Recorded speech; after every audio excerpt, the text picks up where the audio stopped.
A customer demands a stereo refund, leading to a tense showdown with his brother. Earrings spark a heated confrontation while a frustrated customer faces off over a waiting game. An unproven claim raises tensions and upon negotiation turns sassy, testing the limits. Lastly, a ring appraisal takes an unexpected turn when a wife discovers betrayal, turning our place into a space for some fascinating real-life stories. Okay, so check it out. This customer rolls in wanting a refund for a stereo he got from the store. But guess what? It's not in perfect shape like he thought. The store can't do cash refunds, but they're cool with exchanging it for something else. This here? Yes. We just want our money back. That you want to use. All good, right? Nope, not for the customer's brother. He starts making a fuss, saying they sold his sister a busted thing. Sound cool, man. That's not cool, man. We want our money. They sold my sister some broken merchandise. He's not feeling pawn shops and thinks they can't get a cash refund. Les, the guy at the store, explains the deal. Chopper loan negotiation. So how can I help you? Yes, I got this. I can help him. I got it. How do you think you know more about silver than I do? I know how to price it. I know exactly how to. In a high-stakes confrontation at a jewelry counter, emotions flare as two individuals argue over expertise. Tensions rise with each claim about pricing silver, creating a chaotic scene. $30,001. No, it's not the $1. 30 grand. I'd like to say yes. Listen, 40 or 20. Let's slip a coin. The scene shifts to a pawn shop where negotiations over a custom-made chopper motorcycle take center stage. The owner seeks a loan, facing financial struggles and desperate circumstances. What are you doing? What you got? See if I can get a loan on my chopper. It's a 113 motor. The motor alone was $7,000. The stakes rise as a coin flip determines the fate of a $20,000 loan for the chopper. The tension escalates, showcasing the unpredictability of financial decisions and the impact on the customer's life. I've seen a lot of motorcycles come in here, but I've never seen one like this. Okay. I need about $10,000. The focus shifts to the custom chopper's specifications and sentimental value, highlighting the emotional connection due to the brothers' craftsmanship. The negotiation becomes a delicate balance of compassion and financial reality. On a loan, about $5,000. Paying off both, or I mean, 5,000. I'll go 5,500. all right. Deal. All right, we'll get change you the load. 5,500. The episode concludes with a deal struck at $5,500 for the motorcycle. Despite falling short of the initial request, there's a glimmer of hope for the customer, bringing a mix of relief and uncertainty. Misguided price pursuit. Look at that. Is it real? Oh, you gotta pull this. Pull that. Try pulling that. I wonder how much that is. You got nothing. Two black women enter a pawn shop and discover a game machine. Excitement turns to disappointment as they realize it's for entertainment only, not for winning real prizes. This is a toy. That's a toy. It's a toy. This is here for the You're the manager. I'm the man. Nice. You're not gonna get it. The atmosphere intensifies as the women express their displeasure, demanding a prize from the machine. The situation escalates and the guard steps in to address the misunderstanding. Let's go out. Let's go. One just keep walking, man. Keep walking. Don't tell me what's going on. Come on. Y'all out of order. The conflict peaks as the women continue to argue for a manager's intervention. The guard ultimately expels them from the pawn shop, concluding the incident. Bubble hockey. Bubble hockey. Detroit Classic. I'm thinking $2,500. How much did you pay for it 10 years ago? $3,500. A pawn shop encounter unfolds as a customer eyes a bubble hockey game. Negotiations kick off with the customer seeking $2,500, but the pawnbroker questions the value. Under $1,000. Maybe we work out a little game. Winner gets the price. 900 if you win, 500 if I win. Oh, can't do it. The negotiation continues with the pawnbroker proposing a lower price, suggesting a gaming duel to determine the final cost. The customer hesitates, seeking a higher amount. $100 out of this thing. 16 you win, 400 I win. All right, I win $1,600. The game begins and the customer dominates the bubble hockey match, securing a convincing victory. The pawnbroker acknowledges the expertise and adjusts the evaluation accordingly. Let's go. But I know I'm gonna win this bet. These aren't those $1,200 ones? The conclusion sees the pawnbroker acknowledging the high value of the game, recognizing it as a genuine classic worth $2,500. The customer prepares to complete the transaction. The PlayStation's really hot stuff at the moment, but the customer who wants one is far from hot. He's mostly just hot-headed. Hey, been shot already. What? Ain't nothing here. He's just another door guy to me. Yeah. Throw it down. Throw it on $70. Oh, you don't have it. Have a good day. Have a good day. What you think? What is all that about? What's all that about? No, this my level beat your ass down here. What? Think you all that? Oh, bitch. You right here. And a couple empties in there, buddy. What? You big. The guy went from shocked to shouting in a heartbeat. Unfortunately for him, the pawn shop doesn't tolerate that nonsense.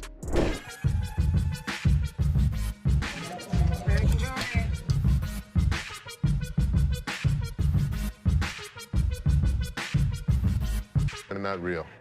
What? No, these is real. Look, when you holding up to the light, ding, you hear that? Ding, that's the diamond sound. Don't you think I would offer you money for them? No, I know what this is. Why your big ass standing here? What the you want? So you can give me my $300. Whatever, told me my ass haters. Bye. Have a nice day. The next customer is a lady with diamonds from her fiance, or so she thinks. Les breaks the bad news to the lady, but she's got a hard time accepting the facts. Hello. Hi. Can I help you? If I'm trying to pawn this, 35 millimeter, right? yeah, How much are you looking for? just about $30. Got my baby's birthday coming up and just need a couple of extra dollars to help out. Stuff situated for him. What do you have planned?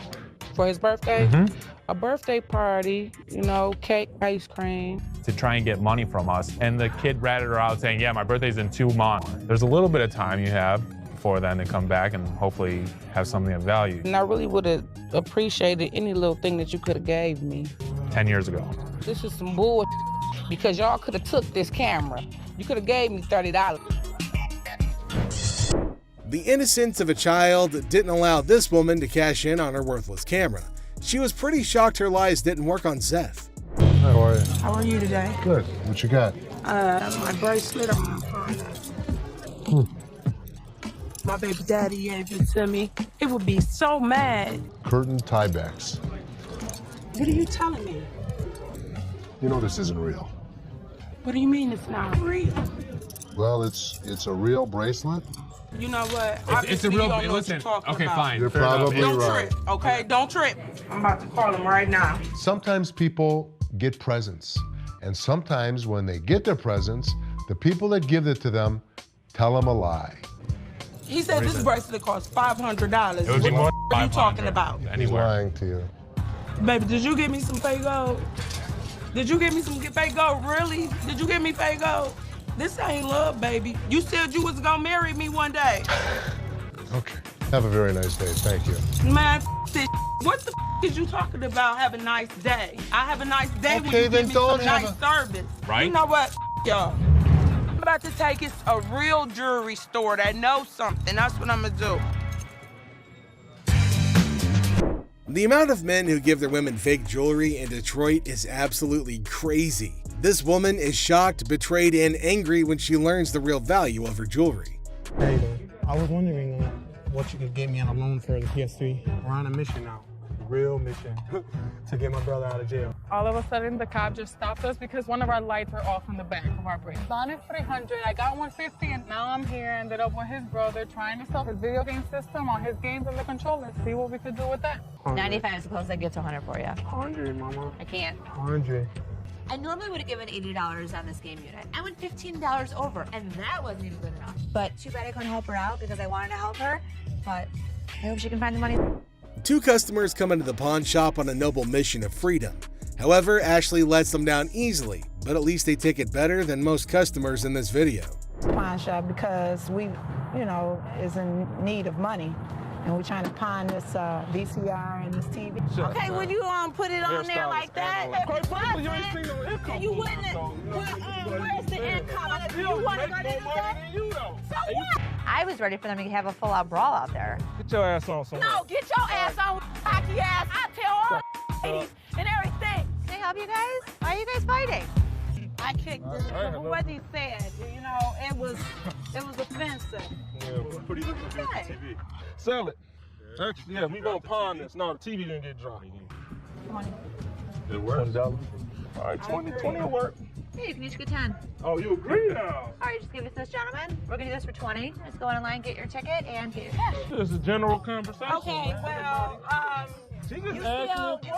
we still in a relationship, though. Tiffany, seriously, maybe you should go in the parking lot and You're space right. for him. You're right. I am going to ring the parking lot. Freckles really pretty. I like that. A chaotic couple barely makes it to the pawn shop before smashing one of their items in an argument. The couple is more sad than shocked that they've rendered their items worthless. Here we've got a customer trying to sell an unusual combo of speakers claiming they're worth $1,000. It's like this. You listen to the music, you're gonna barbecue, this is the best. I cook shish kebab, very good food. The Gold sibling smells something fishy and decide to investigate. Questions about the speaker's damaged cones and a hint at dumpster diving arise. I think I like $1,000. Really? The customer insists on $500, making threats if denied. The siblings see through his game and call out his attempts to play him. His accent slips, and instead of admitting defeat, he tries a feeble "I'll be back" routine, as if auditioning for a Schwarzenegger movie. I have a question for you. Yes. The cones on the speakers. Yeah, what happened to those? This is how I get it. Really? There's nothing wrong with it. Where'd you find it? The dumpster? $500 give me, I'm gonna be nice, and that's it. Why? What would happen if we didn't give you 500? You're not gonna be nice? But hey man, this ain't Hollywood. The Golds stand firm, unimpressed by the intimidation tactics. No scare tactics or Arnold impressions are gonna cut it. The customer's dramatic exit promises a return, but the Golds, they're not buying it. I'm gonna get very, very angry right now. That wouldn't be smart. What? What you gonna do about it? Listen, you're not gonna scare me. Like that. You don't scare me, punk. So what are you gonna do? You don't scare me, I'll be back. Oh, what are you gonna do? I'll be back. What are you, Arnold Schwarzenegger? I'll be back. Go back inside. The couple entered the shop, seeking Bobby J's assistance to upgrade a ring.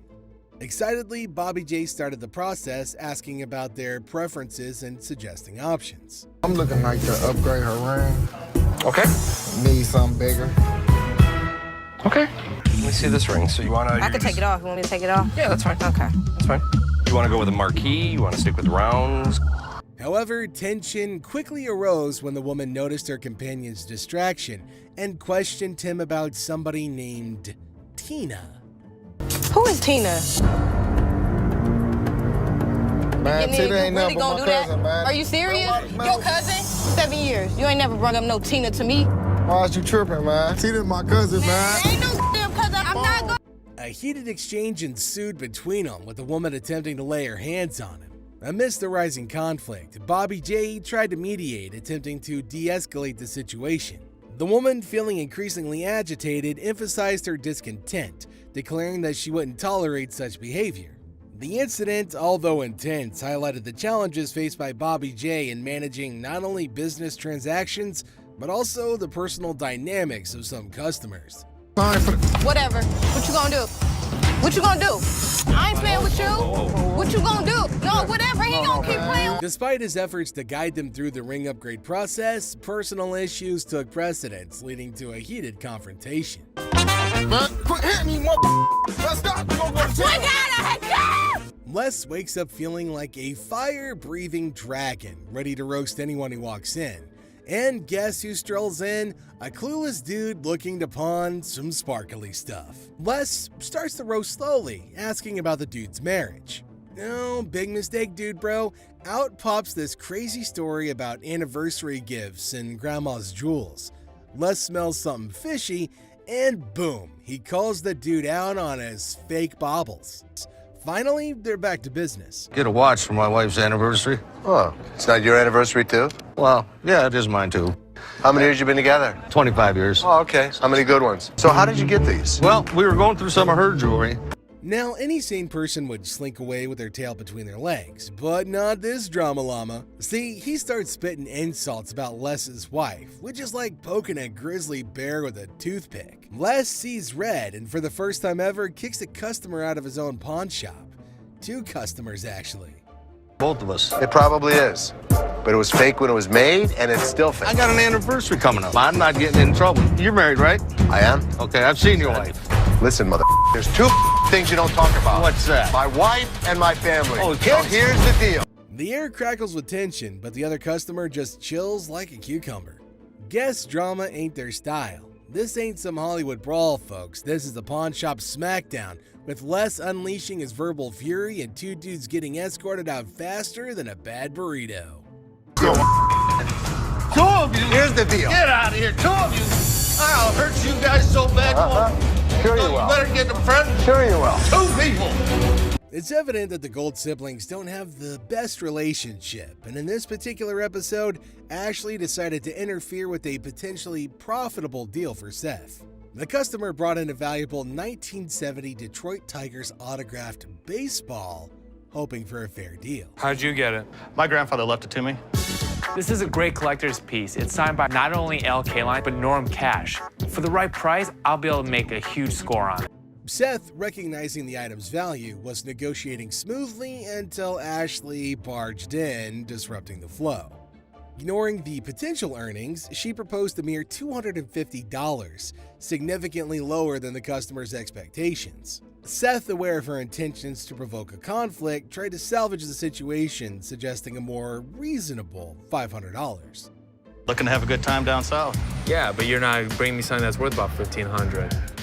To me, it's worth more than that. But why? You're not an avid Tigers fan. What have you got here? I've got a 1970 Detroit Tiger autograph baseball. How about $250? $250? No way. No way. Ashley persisted with her lowball offer, causing confusion and frustration for the customer.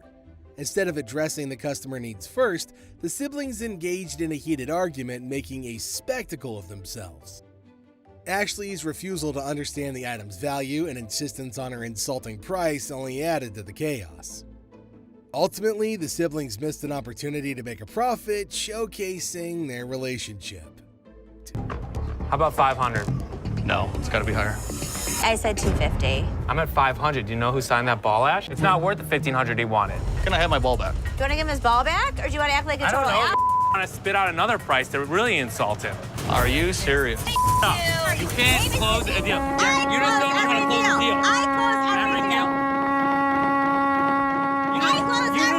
This lady stomps in demanding stuff her way, unless he ain't playing patty cake. He throws her own words back like boomerangs, leaving her flustered and spitting curses. "Hurry up, I gotta be at work," she screeches. Les, cool as a cucumber, calmly says, "Come back when you got time, or maybe someone less yelly can help." Bam! One punch, straight to her rudeness. Please. So I gotta be at work at 3 o'clock, so please. Ma'am, do you want to come back when you have more time? Can you get somebody else to serve me? When you're screaming at me, I'm not going to speed up the process. How many more times did I tell you? Yes, I want my store credit. Couple more times. Well, I guess Just a so, couple. because she showed not listening. Just a couple times. And I hope you have fun with your thousands and help burn with you when you burn it. Oh, but this lady, no, she ain't backing down. She throws around threats like confetti, wishing fire and brimstone on Les. Now, Les ain't no saint, but nobody deserves that kind of abuse. He shuts her down quickly. "I won't be disrespected." Boom. Another verbal jab from the man himself. Burn with you when you burn it. When she talks about when I die that I'm gonna rot in hell, I'm not gonna allow anybody to abuse me like that. The air crackles with tension, thick enough to slice with a butter knife.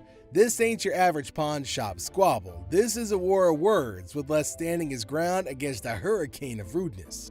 This guy ignored Les's repeated warnings not to touch the merchandise, multiple times to leave the items alone. "Hey sir, don't touch it, put it down. It's okay to be curious, but leave it down there," Les emphasized. Despite the clear instructions, the dude continued to ignore him, insisting on inspecting the merchandise. "I told you not to pick it up." "But how am I gonna see if it's gonna work?" the man retorted, challenging Les. The man, unfazed, continued his confrontational stance, underestimating Les's authority. A security guard intervened, warning the man that he was fortunate to have someone there to prevent further issues. The man sarcastically remarked, "Oh man, am I lucky? It's my lucky day," showcasing his lack of remorse. Yeah, you're lucky you got somebody here. Oh man, am I lucky? Yeah. It's my lucky day. Oh, the Pawn Stars shop is about to erupt like a volcano fueled by testosterone. Seth, fresh-faced with new ideas, tries to change Les' security rules like they're yesterday's newspaper. No, but Les ain't having it. He reminds Seth, who wears the crown, who built the damn empire, and who ain't about to back down from a pipsqueak. What the hell are you doing? You tell my guys after I set policy that the policy is being changed to your old bull ways? You gave them each a department? Yeah, doesn't it make sense? Doesn't That make sense. belongs to them. What do you mean it belongs to them? They own it. They can own it. Well, I can run this place better. I know exactly what needs to be done. Who the hell are you messing with? Les roars. I set the rules and you change them after 5 minutes? You think you own the place? Newsflash, Sonny. You work here. You don't rule here. Seth, puffed up like a peacock with borrowed feathers, sputters back about running things better. Now he wants Les to kick back, retire, and hand over the keys. But Les? He laughs in Seth's face. Classic. That Seth needs to chill out. Let me tell you something. How dare you to talk to me like this? The air crackles with tension. Insults fly faster than bullets in a John Wick movie. Seth throws out accusations, calling Les outdated and stubborn. Les counters with jabs about inexperience and disrespect. This isn't your grandma's bake sale argument, folks. This is a heavyweight brawl of egos, pride, and power. Now taking all bets. Either I make the wrong decisions, I'm the one that brought it to You need to retire, and I need to take over. Maybe Seth needs to listen to the wisdom and experience Les has, not just try to shove him out the door. And maybe Les needs to give the young blood a chance to prove himself, not just dismiss him as a naive newbie. Someone even commented that Rick straight up robbed Hector in broad daylight. Users are not holding back with their savage opinions. Well, keeping everything aside, this was indeed one of the craziest profits earned at Pawn Star Shop. Moving on, which has two heads. So what we got here is a Russian order, and that's what this medal represents. It's a piece of history that dates back 800 years. Pretty neat, huh? Well, neat in the sense of 800 years of Poland's struggles, constantly being conquered, reconquered, and fighting for their freedom throughout their entire history. Users also shared how this whole episode reminded them of their beloved history classes back in their school days. It brought back memories of learning about the triumphs, tragedies, dramas, and even the occasional humor that filled those lessons. With the background story out of the way, Rick finally gets down to the burning question. What's the damn thing worth? Because obviously he bought it without knowing its worth. Okay, so we're talking about a medal of Fabergé quality here. Crazy enough to give Rick some hope. Sadly, Craig has some serious concerning news for him. Apparently, the market for this specific medal is pretty thin.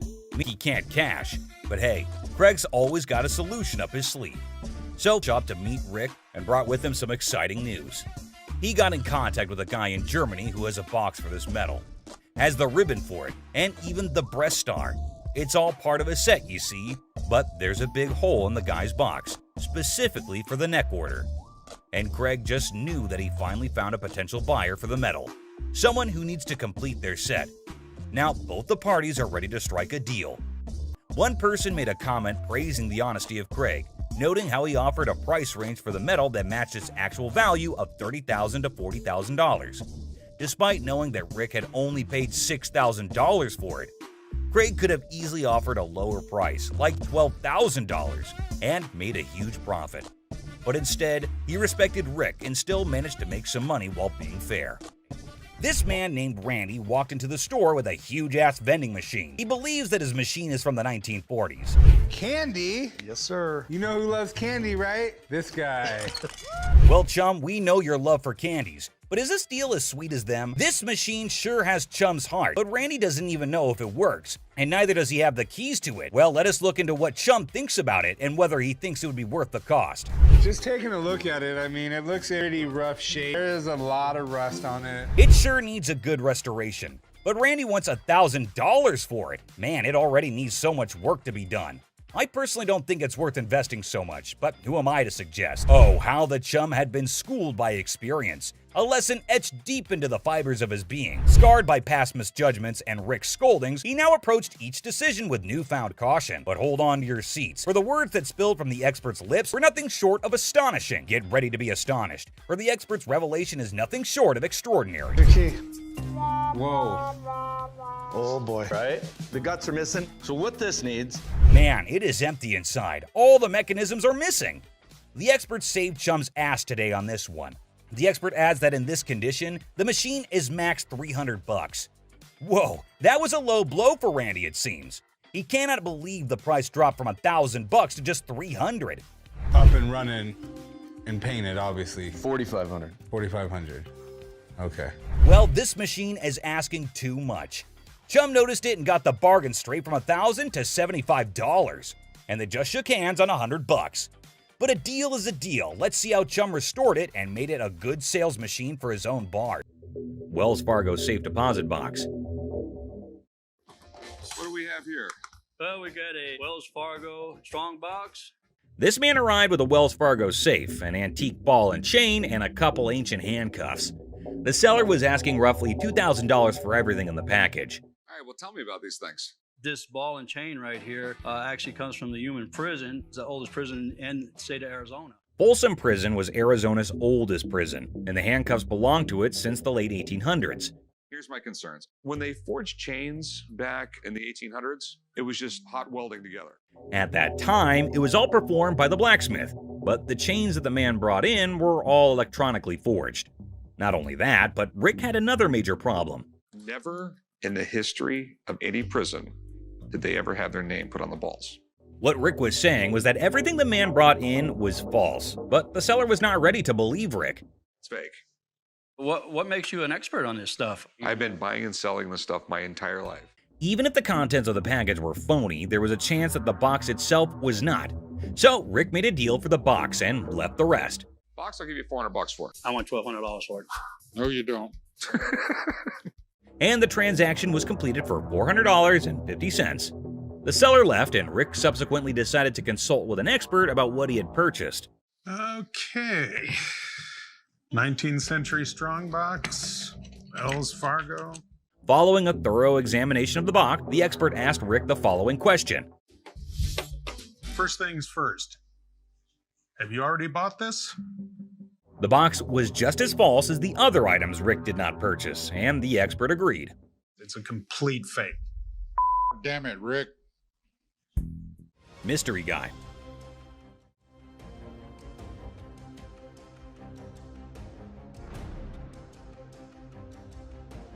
Right there. Here they come again.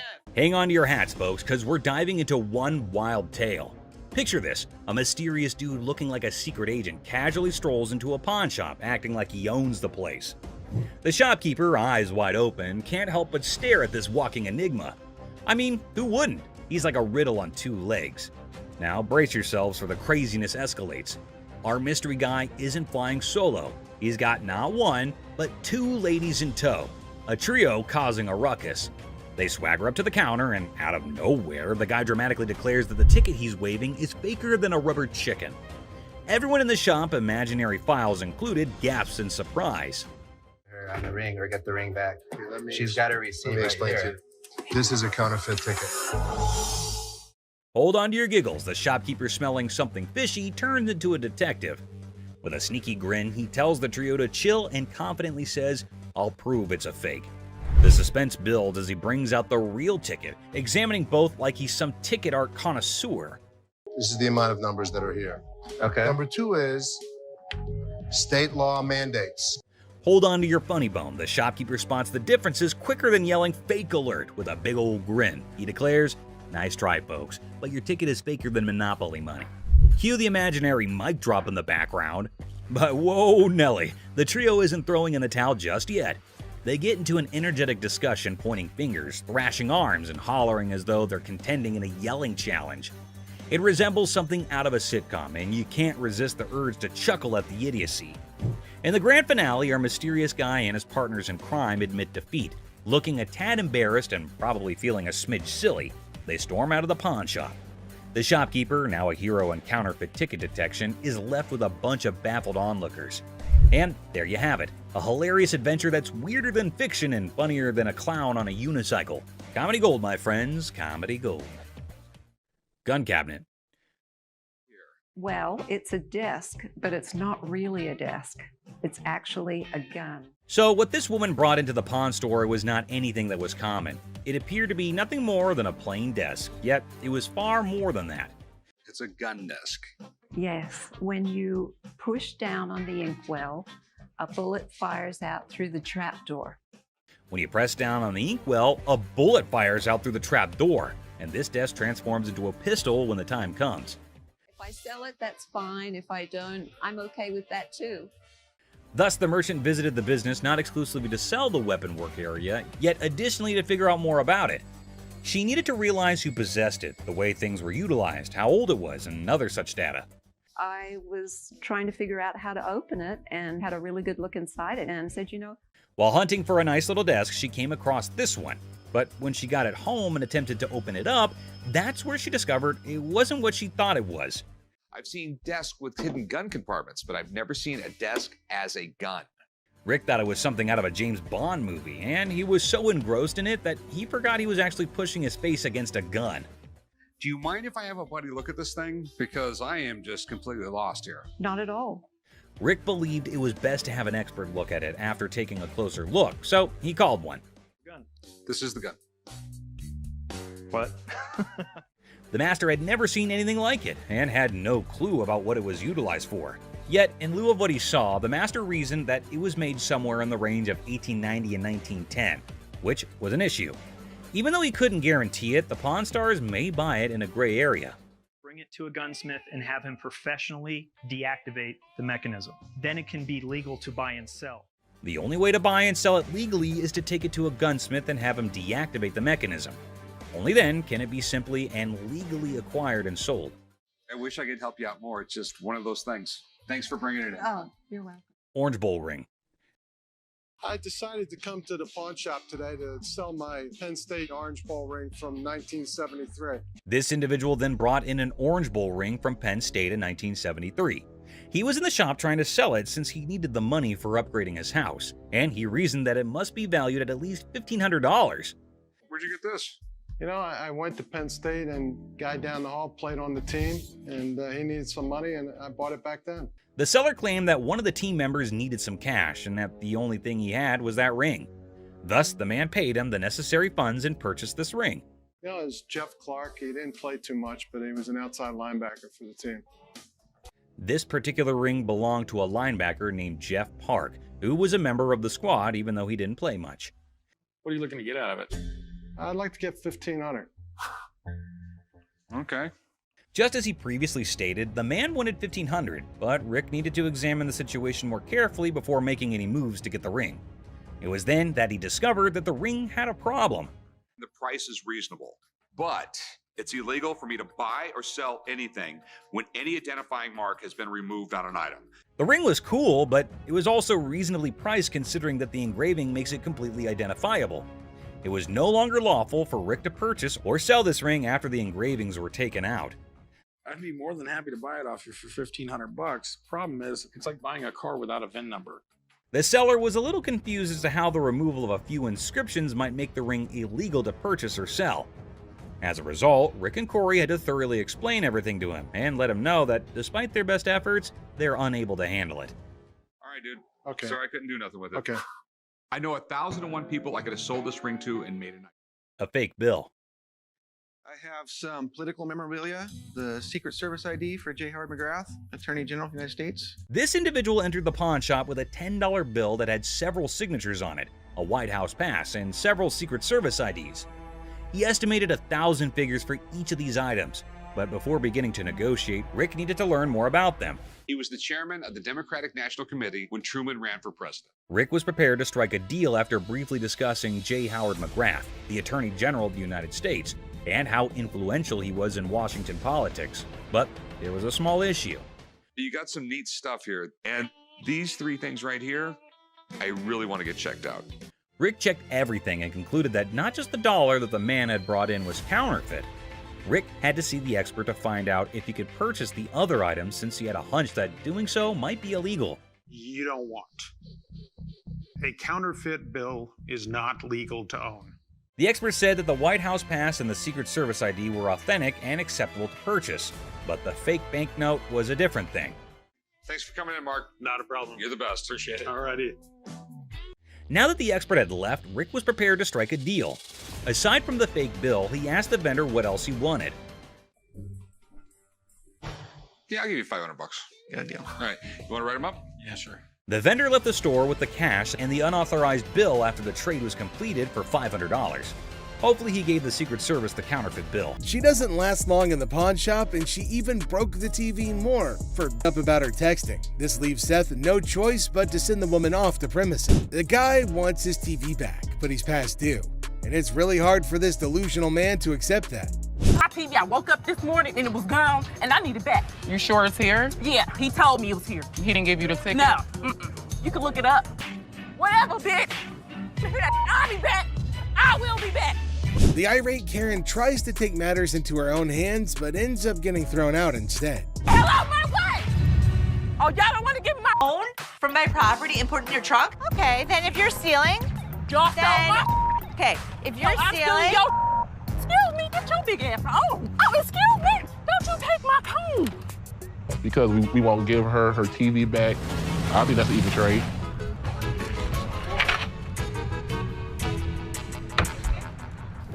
It doesn't end there though. The woman tried to take a cone since she couldn't get the TV.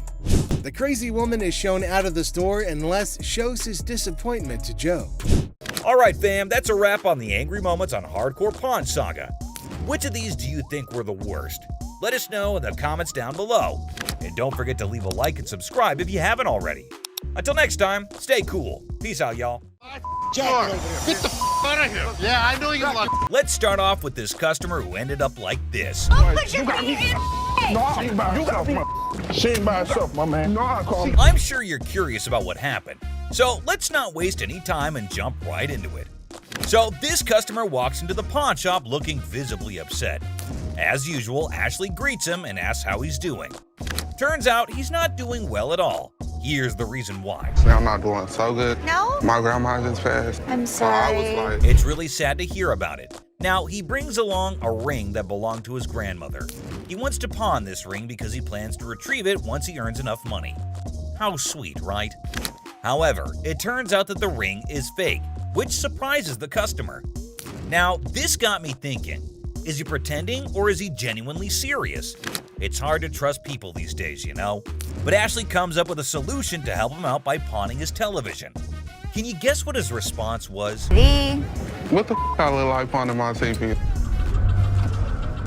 He starts getting rude with Ashley, which escalates into a heated argument. Then he demands his ring back, and not only that, he insists on being helped by another employee because he's annoyed with Ashley. And guess what happens next? Put your finger in my face! Don't put your finger in... Yep, that's how he ended up there. Crazy, isn't it? This customer's behavior became even more disrespectful. Just to prove that Ashley was completely wrong and useless, that's when, as you saw, the big guy steps in and knocks him down. But he continues to yell and curse at her. Eventually, Byron forcefully removes him from the shop. You got me up. No, let's go. Let me go. Let me go, man. Just when he thought everything had settled down, the customer goes ahead and threatens Ashley, saying he'll come back to get her. Oh dear, that's the biggest mistake he made since entering the shop. We all know what happens when someone messes with Ashley, right? Well, brace yourself and see it for yourself. On the ground. On the ground. On the ground. Dang, the customer was literally scared for his life. Next up, it was just another normal day at this famous pawn shop called American Jewelry and Loan, located right in the heart of Detroit, USA. He comes in with his Xbox and immediately tells Les that he needs to get as much money as he possibly can for it. Like, obviously, that is clearly what everyone is here for at the pawn shop. He knew that they probably get a lot of Xboxes anyway, so that does not set him apart from the rest of the regular customers. And get this, they're accusing her of being involved in, wait for it, prostitution. Yeah, you heard that right. But our friend here is absolutely convinced that there's no way in heck that his lady is mixed up in that kind of stuff. Or maybe, just maybe, he's living in denial. Tough spot to be in, huh? I don't know about you, but I'm itching to find out what happens. Is this guy delusional or are the cops mistaken? And here's what they had to say to justify his beliefs. The customer then starts cussing at, which was $80, which is way far from a whopper of $300. He even put his finger on Leslie's face, and that is when he knew it was time for this guy to leave. And he did not make it easy. Very much. Put me out. Have a nice. Well, at least they wished him a good day. Moving on to the next. You talking to? Alright folks, let me set the scene for you. We got Sharonda and her son Deontay strolling into the pawn shop on a mission to get some bling bling for a special occasion. You see, it's Sharonda's birthday, and she's all about treating herself to some classic, fabulous jewelry. But hold up, here comes Deontay acting like he couldn't care less. This kid's got an attitude. Alright guys, brace yourselves for the next chapter in Sharonda's jewelry adventure. And let me tell you, Deontay's reaction? Yeah, it did not go over well. Not one bit. Beth comes to her defense too, and tells the son that it's her birthday and her money, so she gets to make her choice, only to discover that they're as fake as a $3 bill. And let me tell you, he is not a happy camper. Poor Seth, the pawn shop employee, gets hit with some seriously rude behavior. Out of here! I paid like $1,000 for this ring, and you only talking about $100. Get the hell out of here! $100. Can we hurry up? Yeah, please. No. I was the one that came in here, tried to spend my money, is what I did. I mean, I'm not leaving out of here till I get to $30. The big customer swings at Ashley and doesn't miss. A man flips out about his missing game system. The customer starts to throw stuff when told no. The female customer turns hostile when a laptop pawn goes horribly wrong. An angry wife wants her wedding ring back. A woman flips out because her ring was sold. A customer tries to eat her cake and have it too. Some customers are just out there. So today, we're gonna look at some of the crudest customers ever to come to the store. Hey, don't walk past me no more. I've been standing here forever trying to get somebody to help me. Why don't you come? Hey, I know you hear me. No. You know what? Give me a manager or something. A customer isn't happy with the services and is more than happy to trumpet her grievances. Hi. You a manager? Hi, I'm Ashley. You need some better help up in here. I've been standing here going on almost 2 hours. And here it is, ain't no point to it. Screaming really loud. So let me see your receipt. Here's my receipt. Look. Because he told me. Excuse me, nothing. You need to leave. You need to walk your back out the door. No. The lady gets her wish for a manager fulfilled. What? You know what? Don't try to walk me out. What? Yeah, I ain't one to look. This lady was a hot ball of a mess. Funky stuff. Dang on place. Just I'm the good witch. Y'all about to see the bad witch. This is against not only store policy, but also the law, and Ashley sends the woman home the same way she came in, angry. I paid for my to get back, not nobody else. I don't want nobody. I want my. The problem is we still haven't found it. Let me be honest with you. We don't have it in the store right now. How is it not in the store? I don't have the faintest idea. Apparently he's not very happy with the gaming system. Give him my money back. So let's come over here. Let's write him up. Come right over here and we'll take care of you. The customer has had his item in pawn, but it's gone when he tries redeeming it. For the community. You ain't even trying to. The worst thing. What does the community have to do with you? Because I did something for you. Stop yelling at me. Stupid. Get your hands off. Get my. Don't be stupid. So what does that mean? It means what I said. You a man, I'm a man. Don't be You stupid. a man, you don't be stupid. I don't give a. No, he's just being an ass about it. Him. You. When Les intervenes, things seem to settle down, but the customer gets way too comfortable. Now, sir, calm down.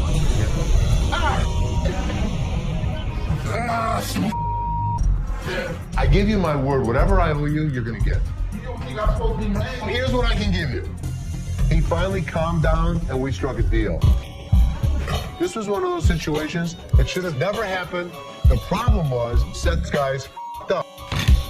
He tells me I can run stuff, and then he doesn't give me the power to do it. Let me make the decisions. You have to trust me every once in a while. Just when you think it can't get worse, it does, as the man goes for Les's throat. Good. What's up with this? Give me 1 second, sir. To be honest, I don't think we're gonna take them, brother. You say what? Go get somebody for me, dog. This made me act up. Yeah, what's going on, man? What's going on, cuz? 40? No? Yeah, I'm not interested. For real? For real. This on that bum. Listen, don't be throwing the at me. You understand? You understand? There's no shortage of entitled customers who come into the store, and this next one easily fits the bill. I mean, what's up with that? Nothing. It's called a scene, so.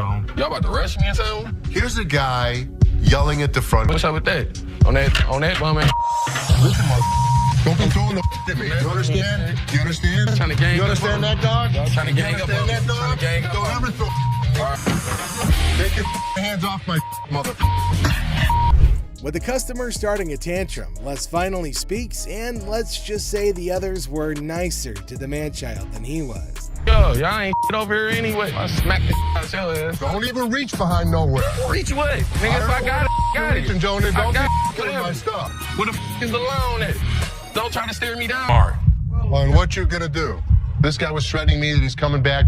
Does he think we don't have security cameras? Does he think we don't know what his license plate number is? It'll be his worst day. If he even thinks about try to step up like they were some players, they ain't even really in my ball game. I'm in for real. I'm up. This mother thought he was a badass. As you can see, I'm a badass. Les not only kicks him out, but also ensures the man stays out. If it were up to him, they'd probably ship the man to another state. Hello. How are you? I'm fine. How are you? I like your nail polish colors. Thank you.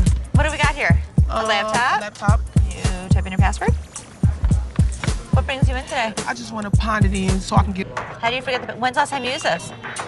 About a month ago. You forgot your password? Yeah. Try again. I need at least 165. I mean, I can't do 125. 65 or not. When a lady comes in with her laptop, she forgets her password and manners, but Ashley can only help her with one of those problems. Okay, I know what, I ain't got time for it. It's like you don't like your job. If you don't like your job, you shouldn't work here, sweetheart. I'm sorry, you really shouldn't. I am respectful. Learn how to talk, learn how to talk, learn how to talk. Have a good day. You were too silly. So are you. Don't touch my toes. Flat out. You done? I don't give a like I said, I don't care. I can take my business somewhere else. The lady obviously doesn't like the sound of $150, and the negotiation goes downhill from there. Lady, or are you a baby? Excuse me, sweetheart. Hi. What the you looking at, bitch? What the you looking at? I'm talking to you, bitch. What you looking at? You know what? Take this outside. What the you looking at? What the bitch? You fat bitch. Fat ass bitch. Broken. Wait, with a fat ass bitch. Go walk somewhere, bitch. You talking like I said, I can take my business somewhere else. You don't know me. Crazy. That's what I'm talking about. Walk away. Bye. Bye. What more can we do? Since the lady won't stop talking, Ashley engages her, and it's like setting fire to dried sticks. Hi, manager. That's me. How can I help you? My wedding ring that's $5,000, you guys have it. I want it back. Okay. Your ring. Yes, he took it because we're having financial problems. I get why he did it. I just want to come in. No, I didn't make a police report. The hell am I going to make a police report for? I'm not going to call the cops on my husband. I'm coming to you to get my... For the ticket? Oh, my God. I want my ring. Can Okay, you so get let in me... the computer Okay, so and let look me... up the name, Okay, tell me how much I owe you, and give me my... Nothing is scarier than a woman with a vendetta, and Ashley's best effort to handle this one with care absolutely fails. All I want. Okay, so let me explain to you how this works. First of all, I don't just look up somebody's name and give you their information. I didn't ask you to give me the information. Give me my ring.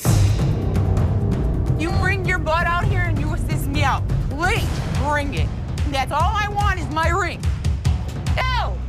Up yours. I want to see you walk outside. Come on. You're so big and bad. Yelling, screaming. Can't type anything to a computer. Oh, this bitch. I'm going to come back and get my... I promise I'm going to come... The lady doesn't appreciate Counselor Ashley, and the exchange turns sour. American Joy. Oh, hell no. You should have Well, somebody gonna pay for it, like I said. I'm not paying for Bitch, you might as well get off the phone because somebody about to pay for my... Hey, you... A lady comes in armed with her TV and a vast vocabulary. The Golds might not like the latter, though. When I came to the door... So how did she break your TV? Because I told her to hold the door and I dropped it and it cracked.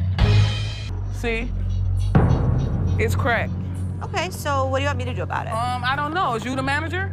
Yeah, so maybe you the manager, but you ain't act. I don't know what this lady was all about, but how dare you come in my store and make a huge scene? Don't trust me. What is you gonna do? Bitch, you gonna say Don't act stupid. The ladies might come to blows, and Ashley steps in to keep that from happening. You is the type that will get smacked. Really? Really. Try it. Y'all got me up. You have Go get 1 my minute TV. to get your out of her phone. Oh, bitch. Ratchet ass. Don't trip. What's up, bitch, and fix your makeup. Don't trip. Bitches, you go. Whoa. Hit yourself in the head. Yeah, this what I would have did to you if you would have came close. I did. The woman does not like being evicted and transfers her anger to Ashley, but she isn't the first sassy customer the staff's gonna handle.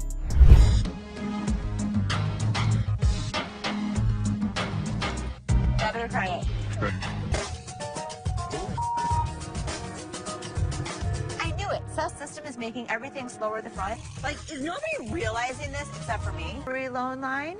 So I can't get your TV through my little tray here. Well, I don't have the time to wait in that line. I've got to get out of here. I've got things to do. There's a long line. Do not have the time to do that. Just come out here and take my TV from me and give me some money for it. This customer takes the adage, time is money, quite literally when he's asked to wait in line. Seriously? Yes. Come out here and take my TV and give me some money for it. Forward the front, and it's starting to make me insane. Here's the TV. I need some money. Okay, for me, No. there is a line, but you're not going to come in here demanding money. Here. Oh, yeah, okay. You Here, guys see you know this? what? Everybody see this bullshit? What? TV. I just damn store. Sure. You. Yay. Okay. I mean, look at the line. The line is huge. Ashley doesn't appreciate being told what to do by rude customers and lets the man know in clear terms. Looks like his TV's going home with him today. You looking at mother? Get the off me. Hey, what the you look? I need my $20. $100. No, mama, calm down. You won't believe how much this customer did when he couldn't take in the truth. Get the out of here, man. Get the out of here. Why are you standing behind me? Because It's a bright and sunny day at the pawn shop, but hold on to your hats because we're in for a wild ride. This cool and laid-back Albanian dude strolls in with a bunch of ancient comic books. When I say cool, I mean it. Like, look at this. Les. Ganti, how you doing? What's your name? Ganti. Genti? Yeah. Where are you from?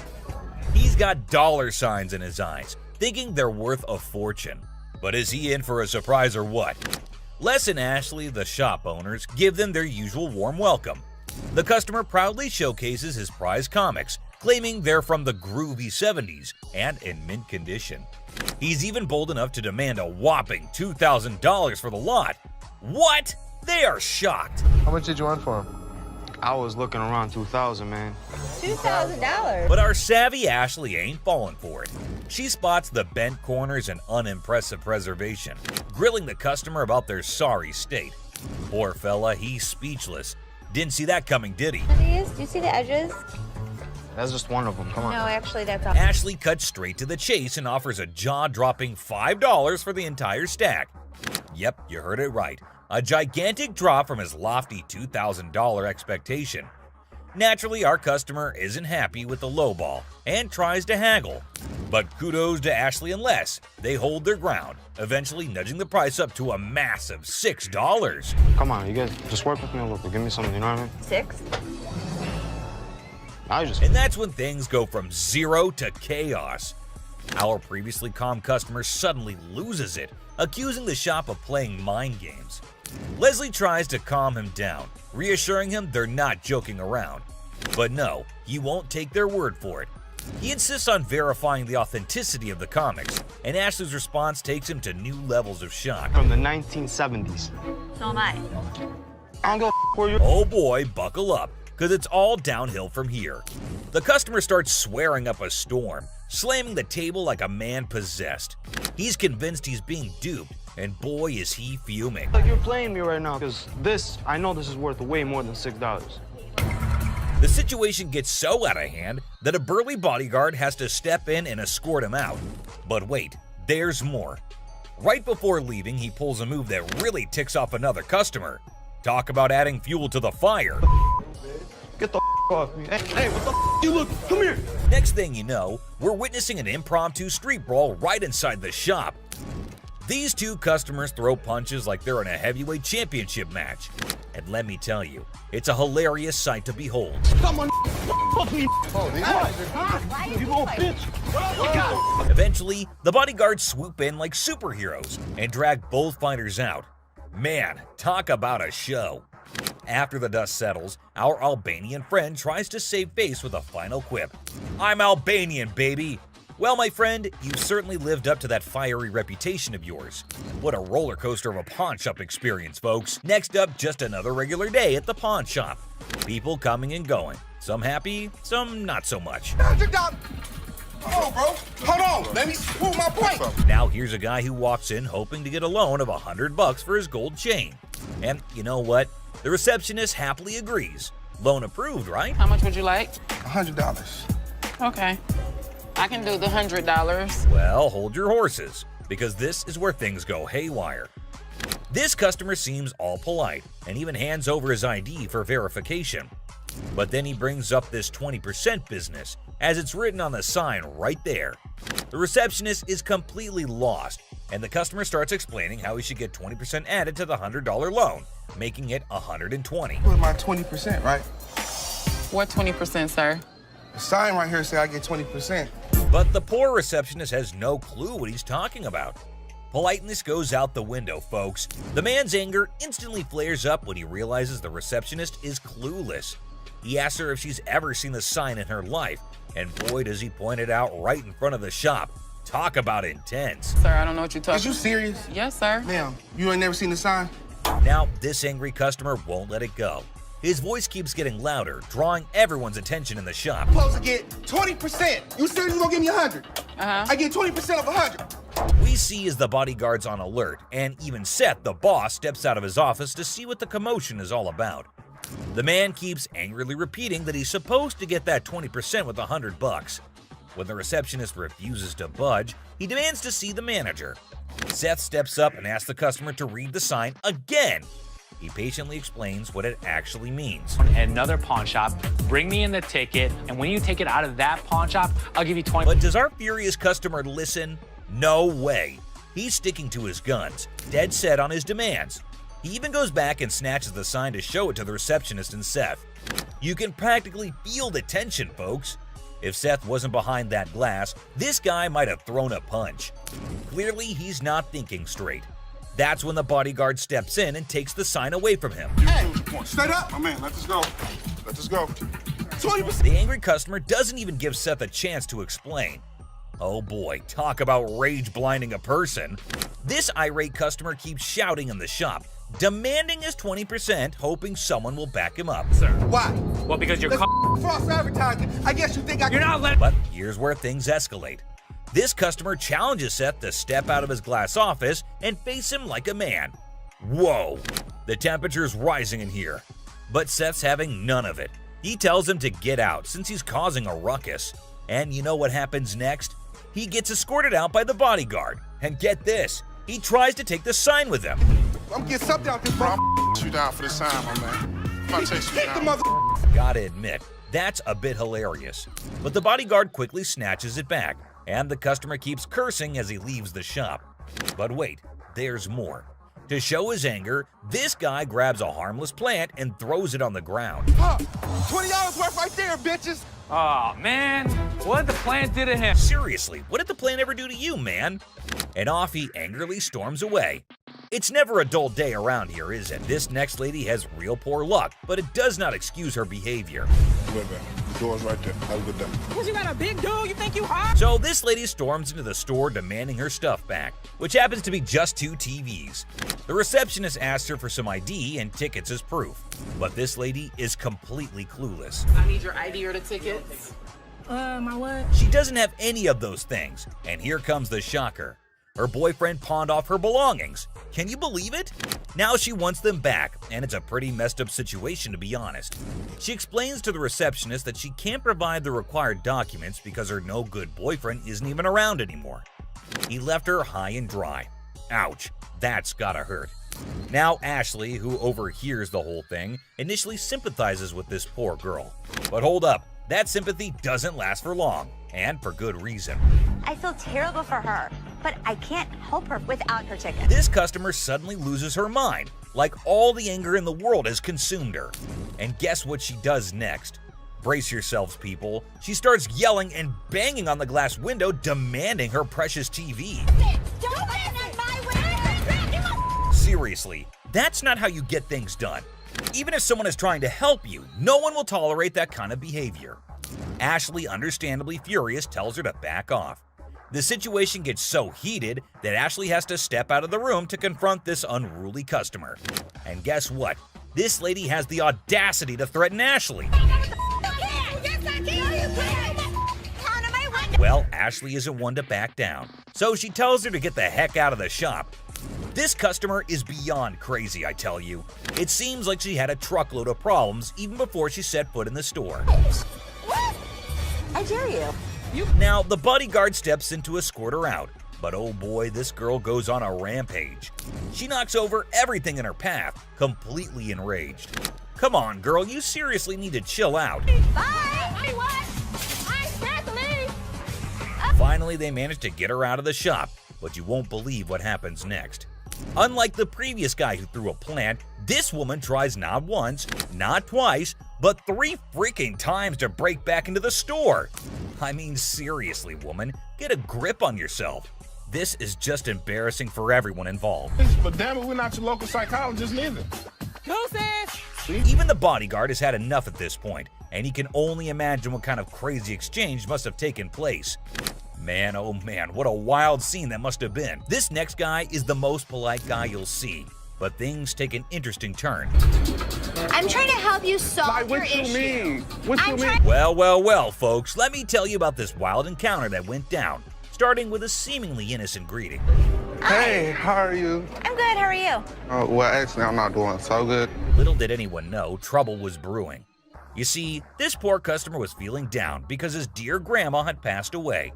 He needed to sell something urgently to scrape together enough cash to cover his rent. Now that's a tough spot to be in, right? Enter Ashley, a real gem of a person. She genuinely empathized with this guy and offered a helping hand. So the dude decides to sell his late grandma's ring, thinking it's made of real gold and worth a fortune. Ashley, being the responsible gal she is, takes a good look at the ring to verify its authenticity. And guess what? It's not the real deal, folks. It's as fake as a knockoff Rolex. 300. Okay. Do you have anything? Naturally, Ashley breaks the news to the guy and asks if he's got anything else to pawn instead. But this fella, he ain't buying it. He's convinced that Ashley's got it all wrong, and he wasted his precious time chatting with her. Well, hold your horses, buddy. Ashley calmly reassures him that his time wasn't wasted and suggested he could pawn his TV instead. But oh boy, this suggestion hit a nerve. He starts acting all weird and uncooperative, throwing a tantrum. TV. You can pawn your TV. What the I look like? Now, here's where things get intense. Ashley's just trying her darn best to help this guy out, but he's not having it. He demands his ring back and starts searching for someone else to deal with. I'm trying to do whatever I can to help him. This not making no sense. And when Ashley tries to explain that she's simply doing her job to lend a hand, it's like a switch flip inside this guy's head. He goes ballistic, questioning Ashley's every move and acting all erratic. It's honestly a bit scary, folks. Believe it or not, this fella has the audacity to tell Ashley to lower her voice, even though he's the one causing all the ruckus. Talk about pushing boundaries. He even has the nerve to put his hand on her face trying to belittle her. And get this, he's not even listening.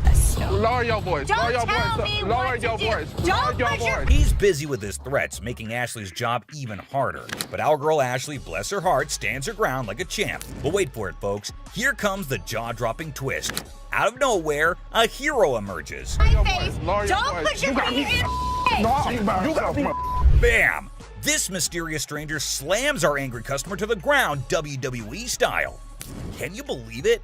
And that's not all, folks. This hero then grabs the unruly fella and drags him out of the place. Because guess what? The dude still won't quit. On the ground. On the ground. On the ground, mother. He keeps up with his nonsense, making threats and vowing to return for more. Seriously, what on earth did Ashley ever do to deserve this kind of treatment? It's downright mind-boggling, folks. Well, the last person on this list is no less than any other irrational person than earlier. If the item was worth the money, I would give her money, but he was a loudmouth. It's just another ordinary day at the shop when this woman walks in, hoping to make some quick cash by selling her jewelry. Pretty common scenario, right? How you doing? I'm good. Trying to find this here. Well, here's the twist. It's also quite common for people to claim that their jewelry is real, when in fact, it's not.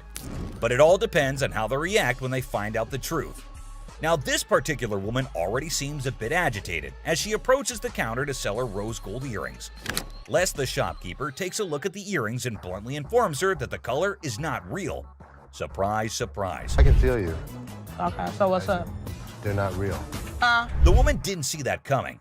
Les goes on to explain why the color is faded, indicating that the earrings are not made of real gold. Now, you'd expect her to accept the reality and move on, right? Nope, not this lady. Instead, she comes up with a lame response like, well, duh, that's because it's rose gold. Seriously? I mean, it's common knowledge that when the color starts fading on real gold, it's a clear sign that it's not genuine. But this woman insists it's two-tone rose gold, while Les insists it's just some base metal. They were just base metal. It's not gold. Base metal is going to turn colors when you put chemicals on it. Come on, lady, listen to the expert here instead of getting all rude. The fact is, base metal changes colors, not real gold. It's pretty clear that this woman just wants some money and has the audacity to demand $200 for those earrings. And as if being rude wasn't enough, she starts hurling abuse at poor Les. That real rose gold earrings, man, I need $200 right now. What the is the... Talk about being confused and disrespected. I can't blame Les for not taking that kind of nonsense. So the bodyguard steps in to escort the woman out of the shop. But guess what? She keeps insisting that she wants her money and even asks the bodyguard to check the earrings again. Seriously, lady, drop it already. Here's the funny part, and you'll never guess what Les did next. Yeah. You want me to wrap these up? Yes, he did that. I mean, why bother with someone who refuses to listen, right? Eventually, the woman is escorted out by Les and the bodyguard. But she doesn't give up that easily. She actually tries to break into the shop not once, not twice, but 3 times. I can't help but feel secondhand embarrassment for her. It's like witnessing pure insanity. Oh, no. I can't feel. He's out. In conclusion, this woman's behavior was out of line. Instead of accepting the truth and moving on, she chose to be rude, abusive, and persistent. It's a good thing Les and the bodyguard stood their ground and didn't let her disrupt the shop. Let's hope she learns a lesson from this and thinks twice before causing such a scene in the future. My dad truly believed that this glass could be something. Space for years. And you never know what surprises will walk through that door. Today we've got Seth bringing in something that's blowing everyone's mind, and boy is he in for a shock.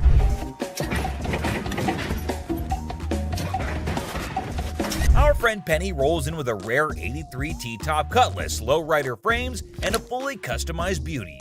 Whoa, whoa, whoa! This is the stuff dreams are made of. These babies are like finding a needle in a haystack these days, and you can see Seth's eyes light up with excitement. Easy there, Seth, don't get too carried away.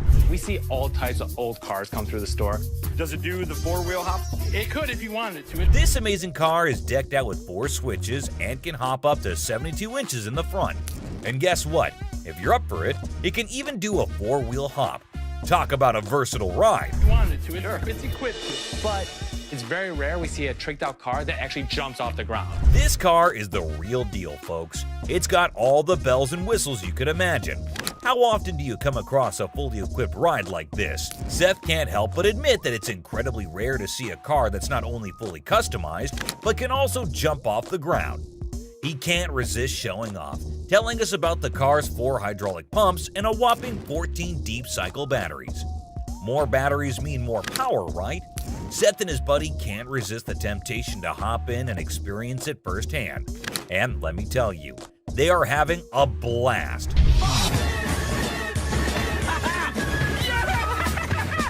Now, Seth really wants this car, but he wants it at the right price. Penny, on the other hand, is hoping to fetch $12,000 for it. Will Seth bite the bullet and make the deal? Well, here's the twist. How about $4,000? Seth is only willing to dish out $4,000 for it. Whoa, talk about a huge drop. You can see the disappointment on Penny's face. He explains that he spent $4,000 just on the paint job alone. After some negotiation, Penny agrees to settle for $10,000. But Seth tries to push it further, offering $7,000. You know he wants it. It's very rare we see a tricked out car that actually jumps off the... Penny, being the wise guy he is, doesn't take the deal. In the end, they part ways on good terms. Well, folks, let's hope Penny finds another buyer who's willing to meet his price for this fully customized car. It's always a thrill to see unique items like this in the pawn shop. And who knows what will come through those doors next. Stay tuned for more pawn shop adventures. But here comes another gem-filled day at Les's Pawn Shop. Who knows what other surprises await us in the future? Stay tuned, folks, because the adventure at Les's Pawn Shop is far from over. Hold on to your seats because this next guy is about to unleash some of the rarest goodies on the market. 5, 6. Brace yourselves, space geeks, because this is gonna blow your mind. So this guy rolls up with a bunch of crates, and let me tell you, the anticipation is real. Got a couple things. I have some Star Trek things, and I also have things from NASA. He's got some seriously cool stuff from the Star Trek universe, and even NASA. I mean, come on, that's pretty awesome. It's clear that this dude is a space enthusiast through and through, and his collection is off the charts. Honestly, it's a total flex. Like seriously, you gotta take a look at this thing. This is all the kind of stuff that you're into. Now, here's the kicker. Ashley confesses that she and her brother aren't exactly die-hard Star Trek fans. But guess what? Every time they get anything Star Trek related in their shop, it flies off the shelves. I'm not a Trekkie girl, my brother's not a Trekkie guy, but when we get Star Trek stuff in here, it flies off. Talk about a lucky break, huh? This guy managed to gather all these valuable items from various Star Trek conventions across the country, thanks to his gig as a truck driver. Talk about dedication to the cause. But wait, it gets even better. He pulls out this kit from Paramount Studios, which is a seriously impressive piece in his collection. To give to radio station to run ads for the show. It's an authentic set that was sent to a TV executive when Deep Space Nine first hit the screens. Now that's some next level stuff right there. You can't help but appreciate the sheer coolness of it all. Here's the catch though. All this awesomeness comes at a price, and Seth, our shop owner, is taken aback by the asking price. This was $1,000? Yes. Wow. $1,000? Yes. Why? Why is that so Because much it's money? custom built and it all lights up and works. The guy wants a whopping $1,200 for everything, unless ever the savvy negotiator tries to bring it down to $700. It seems like a stalemate, but fear not, because Ashley steps in with her clever thinking. After some intense back and forth, Ashley manages to strike a deal. 7,800. She works her magic and secures all these incredible items for just $800. Can you believe it? Talk about a happy ending. Everyone walks away satisfied. The customer gets a fair price, and our shop owners have some killer new additions to their inventory. Who knew that a truck driver with a passion for Star Trek could bring so much excitement to our little shop? It just goes to show you never know what surprises are waiting around the corner. I kid you not. This next guy just pulled up with a true gem. Checker taxi cab. I don't know about the original miles. Meter still. Can you even fathom it? It's none other than a 1982 checkered cab. Whoa, now that's what I call antique. Take a gander at this beauty. It's in remarkable condition. It's evident that the owner showered this car with lots of love and care. Kudos to him. Did you call for a cab? Did you call for a cab? Now, hold on to your hats because there's more to this story. Our daring duo Les and Seth decided to peek under the hood. Lo and behold, their jaws dropped. Look at that thing purr. Don't you lose money because you get there quicker? And it all goes... The engine looks splendid, almost brand new. How cool is that? But wait, there's a fascinating tidbit about this cab. Back in the day, they used to write the rates right on the taxi door itself. Talk about genius! This way, the rates were fixed, making it easier to attract customers. It's a shame we don't see this kind of thoughtful detail nowadays. The door. Did you see the rates on the door? Yeah, I did. The shut up one is one I like. And guess what? This car enthusiast doesn't just have one of these incredible cabs, but a whopping total of 4. 4, my friends! And out of all his prized possessions, he decided to part ways with one and sell it to this very pawn shop. As long as the price is right and it's in good condition, we can make a profit. Boy, oh boy, Les and Seth should count their lucky stars. Now brace yourselves for the asking price. This customer is seeking a jaw-dropping $10,000. Can you believe it? Les, being the inquisitive one, questions the reason behind such a hefty sum for what seems to be a mere antique car. Sensibly, Seth suggests that the customer take the car for a spin, just to ensure everything is running smoothly. Perhaps then they'll be able to negotiate a fair price. Good thinking, Seth.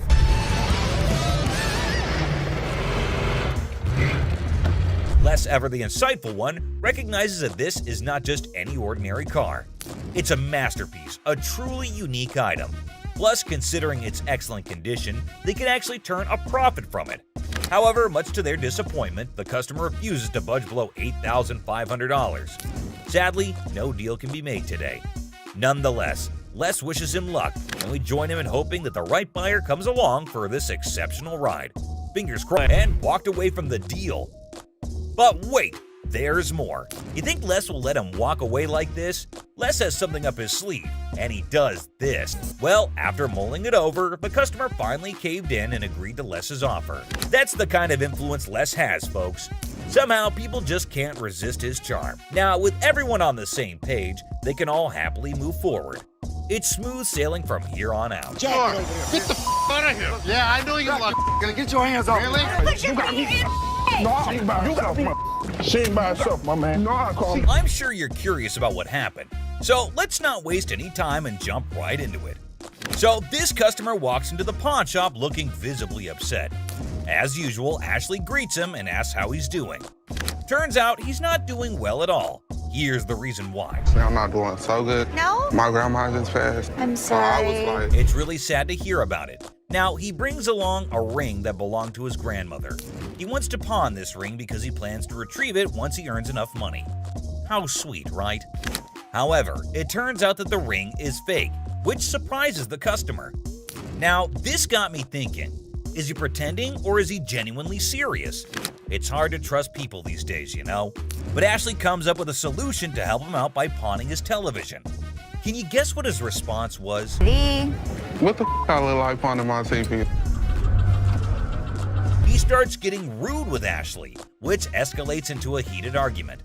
Then he demands his ring back, and not only that, he insists on being helped by another employee because he's annoyed with Ashley. And guess what happens next? Put your finger in my face! Don't put your finger in... Yep, that's how he ended up there. Crazy, isn't it? This customer's behavior became even more disrespectful. Just to prove that Ashley was completely wrong and useless. That's when, as you saw, the big guy steps in and knocks him down. But he continues to yell and curse at her.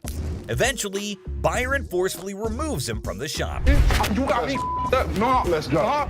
Let me go. Let me go, man. Just when he thought everything had settled down, the customer goes ahead and threatens Ashley, saying he'll come back to get her. Oh dear, that's the biggest mistake he made since entering the shop. We all know what happens when someone messes with Ashley, right? Well, brace yourself and see it for yourself. On the ground. On the ground. On the ground.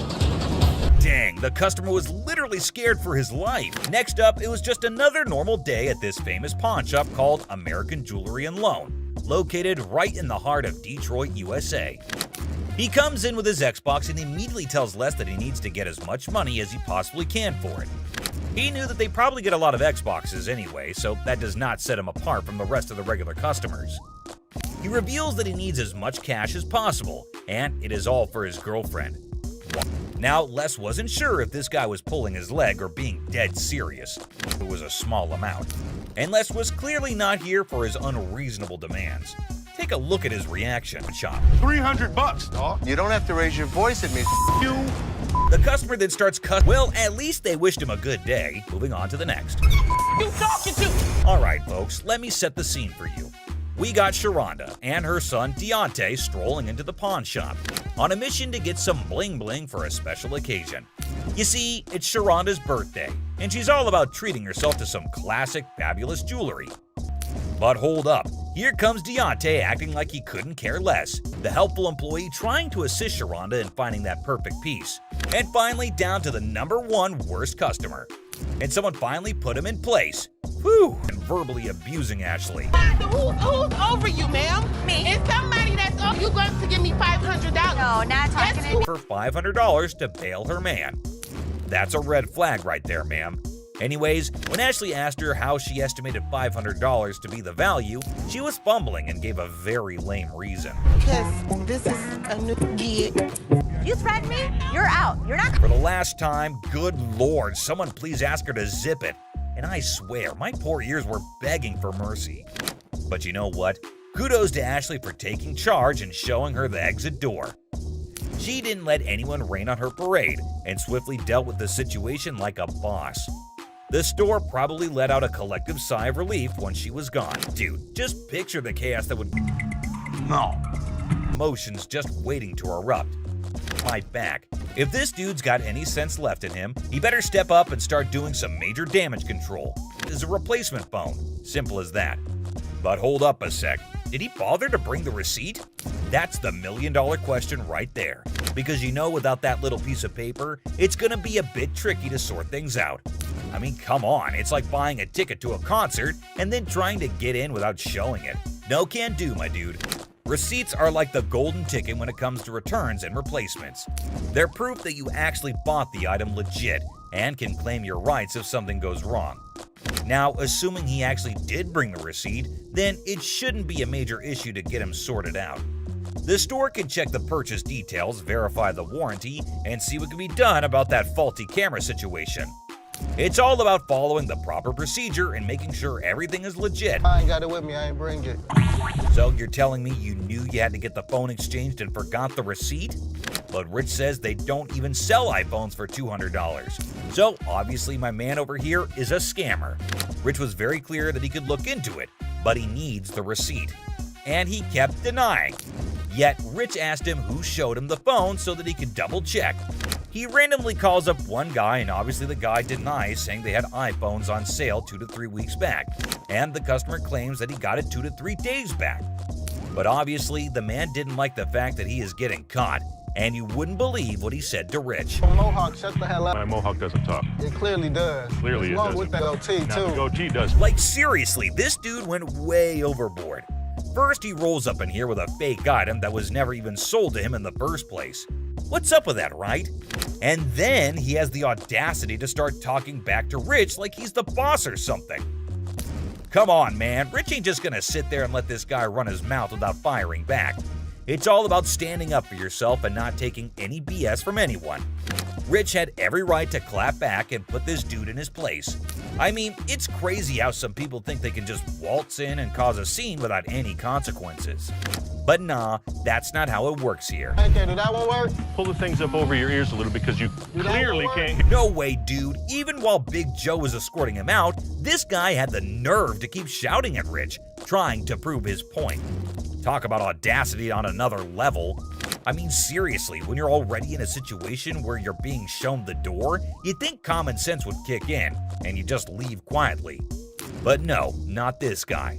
He just couldn't resist the urge to keep arguing and making a scene.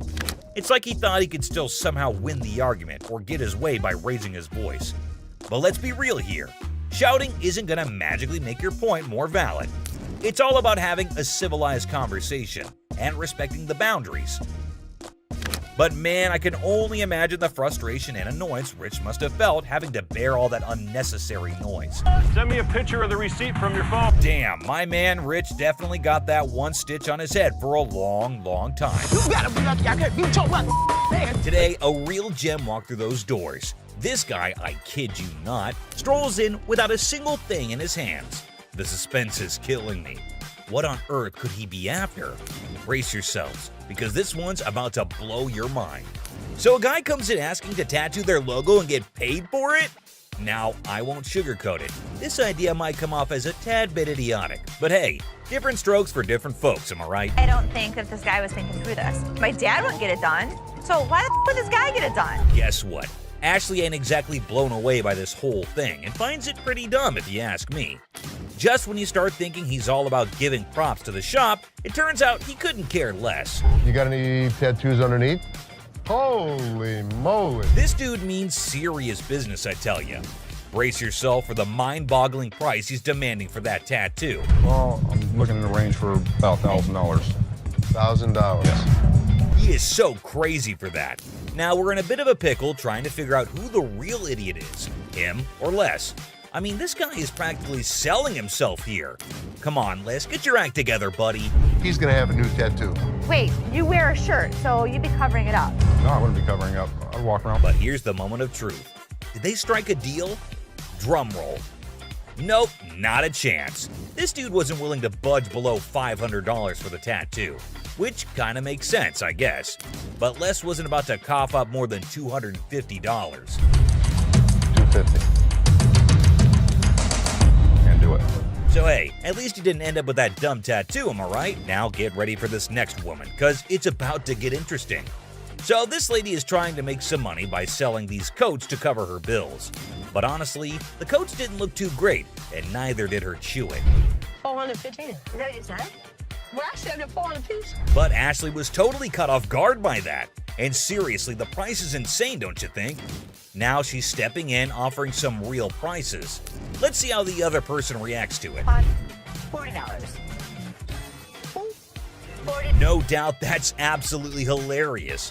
Now they're trying to haggle, but it's honestly gross and distracting when she chews like that. I mean, check out that silly behavior. How's that go? So the bodyguard is clearly here to kick her out, and you won't believe what she pulled off. Boy, I like big boys, yeah. You know, Sam, boy, you huh? That was just plain weird. But the next one is even weirder, believe me. And speaking of flirting, this next customer is on a whole new level. She's got a necklace in her possession, so she's not showing up empty-handed. But here's the twist. She's actually here for Ashley, or something else. Could it be her sneaky way of striking a deal with the pawn shop? She's got a good personality, and she's so sweet. Oh, snap. That's the thing, guys. A lot of people pull off scams like this. And let me tell you, the way this woman starts behaving with Ashley is just downright bizarre and idiotic. But hey, let's not waste any more time on the theatrics and get down to business, shall we? Can I look that up? Yeah, I got a good price. I adore. Now Ashley's starting to feel a bit uneasy with this whole situation. It's not every day you encounter someone acting all creepy when you've never even met them before. And here's the kicker. This woman insists she's been here before. But wait till you hear what the system records actually reveal. And trust me, it's gonna be a shocker. I look her up in the system. She's never been here, right? I can't find her. Well, well, well. Are we really surprised here? This woman just can't seem to stop flirting with Ashley. But what really concerns him is her dishonesty. And let me tell you, her response to it is nothing short of idiotic, yet undeniably hilarious. We've got ourselves a real comedy act unfolding right in front of our eyes. So you lied to me? I do like you. No, you lied. Now, I can't help but wonder if she was just playing her cards to seal the deal, or if she genuinely had a thing for Ashley. Either way, she managed to strike a deal, and now she's out of Ashley's hair. Mission accomplished, I suppose, now back at the pawn shop. And this time, we have a surprise because we've got a whole cast of characters in here today. Check out this lady starting off all cheerful and friendly, saying hi to the folks at the front desk. But out of nowhere, she does a complete 180 and turns ice cold. What's her deal? But guess what? The computer ain't lying, my friends. The receptionist straight up told her that her precious ring is nowhere to be found. And you know what? It's on her. If she really cared about that ring, she should have shown up way sooner to claim it, but she didn't, so tough luck, I guess. She should have just remembered where she left her stuff, but no. Instead, she's going off like some chatty old grandma, non-stop yapping about it. Oh boy, we've got a real character on our hands here. This lady just won't accept any responsibility, I tell ya. Hey lady, newsflash. It's your job to remember, not his. This is where she's really taking the cake and acting like a complete idiot. And get this, she starts pointing fingers at poor Les, blaming him for this whole mix-up. I gotta say, it's giving me secondhand embarrassment. Just look at the unending drama. Sorry that your grandma's ring exceeded its time limit. You made the mistake and did. But what we've got next will blow your mind. So it's just another day dealing with annoyed customers. This lady was supposedly waiting for 2 hours, or so she said. But man, isn't she a little too aggressive? Oh, you don't ignore me. Can I get some help? Now Ashley jumps in to handle the situation, but this lady won't even let Ashley speak for a single minute. Such a big mouth. You need some better help up in here. I've been standing here going on almost 2 hours. This lady just won't quit shouting, and to be honest, Ashley is so done with it.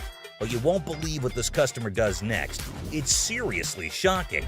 Because he told me. Excuse me. Seriously, what kind of lady does that? I get that she's mad, but why resort to getting physical when the manager is talking calmly too? Well, Les totally turned her down because it's just not worth that much. And this lady couldn't handle it, I suppose. You won't believe what she does next. Seriously shocking stuff. This customer walks in claiming she's here to get back the stuff she pawned off. But guess what? Buy. Not pawn. They were buy. Turns out she didn't pawn anything. She straight up sold it off. Man, this lady is clueless. She doesn't have her ticket and she expects someone to help her out? Seth tries to intervene, but it's pointless because this woman just can't grasp the fact that without the ticket, there's nothing anyone can do. If you bring me the ticket, I'd be more than happy to take care of it for you. I need my... Show me the ticket. I don't have my ticket. Now she's all paranoid, thinking people are trying to deceive her, and she's planning to take matters into her own hands. Uh-oh, that can't end well. At this point, it's best to just walk away, lady. Phone call. A little phone call? Be up here to handle y'all Who you having? This lady is refusing to leave until her brother shows up to give the pawn shop owners a beating. How messed up is that? Seriously, this woman needs to just shut up. Better be ready. For what? Because my brother gonna come up here and do handle what? See how Mo made me mess with the oh, man. What? Bro, what is you doing, man? Y'all, man. If you steal something, you're a thief. I mean, look up in the dictionary. That's what it means. Bad parenting. The pawn shop door swings open, and a furious mother charges in like a bull in a china shop, demanding to know if her daughter sold her precious ring here. How you gonna sit here and tell me? You told me you brought it here, right? Yeah. It best be here. I don't have it. Now what we gonna do? There's nothing what I can do. What the hell we gonna do? Because I need my Nothing I can do. Don't I belong to my mother. I want my ring. Not a good impression anyway. To defuse the chaos, Ashley stepped up. Let's see if it helped or not. You took your grandma's ring. Yes. And you pawned it. When? The day before yesterday. Okay, so where's your ticket?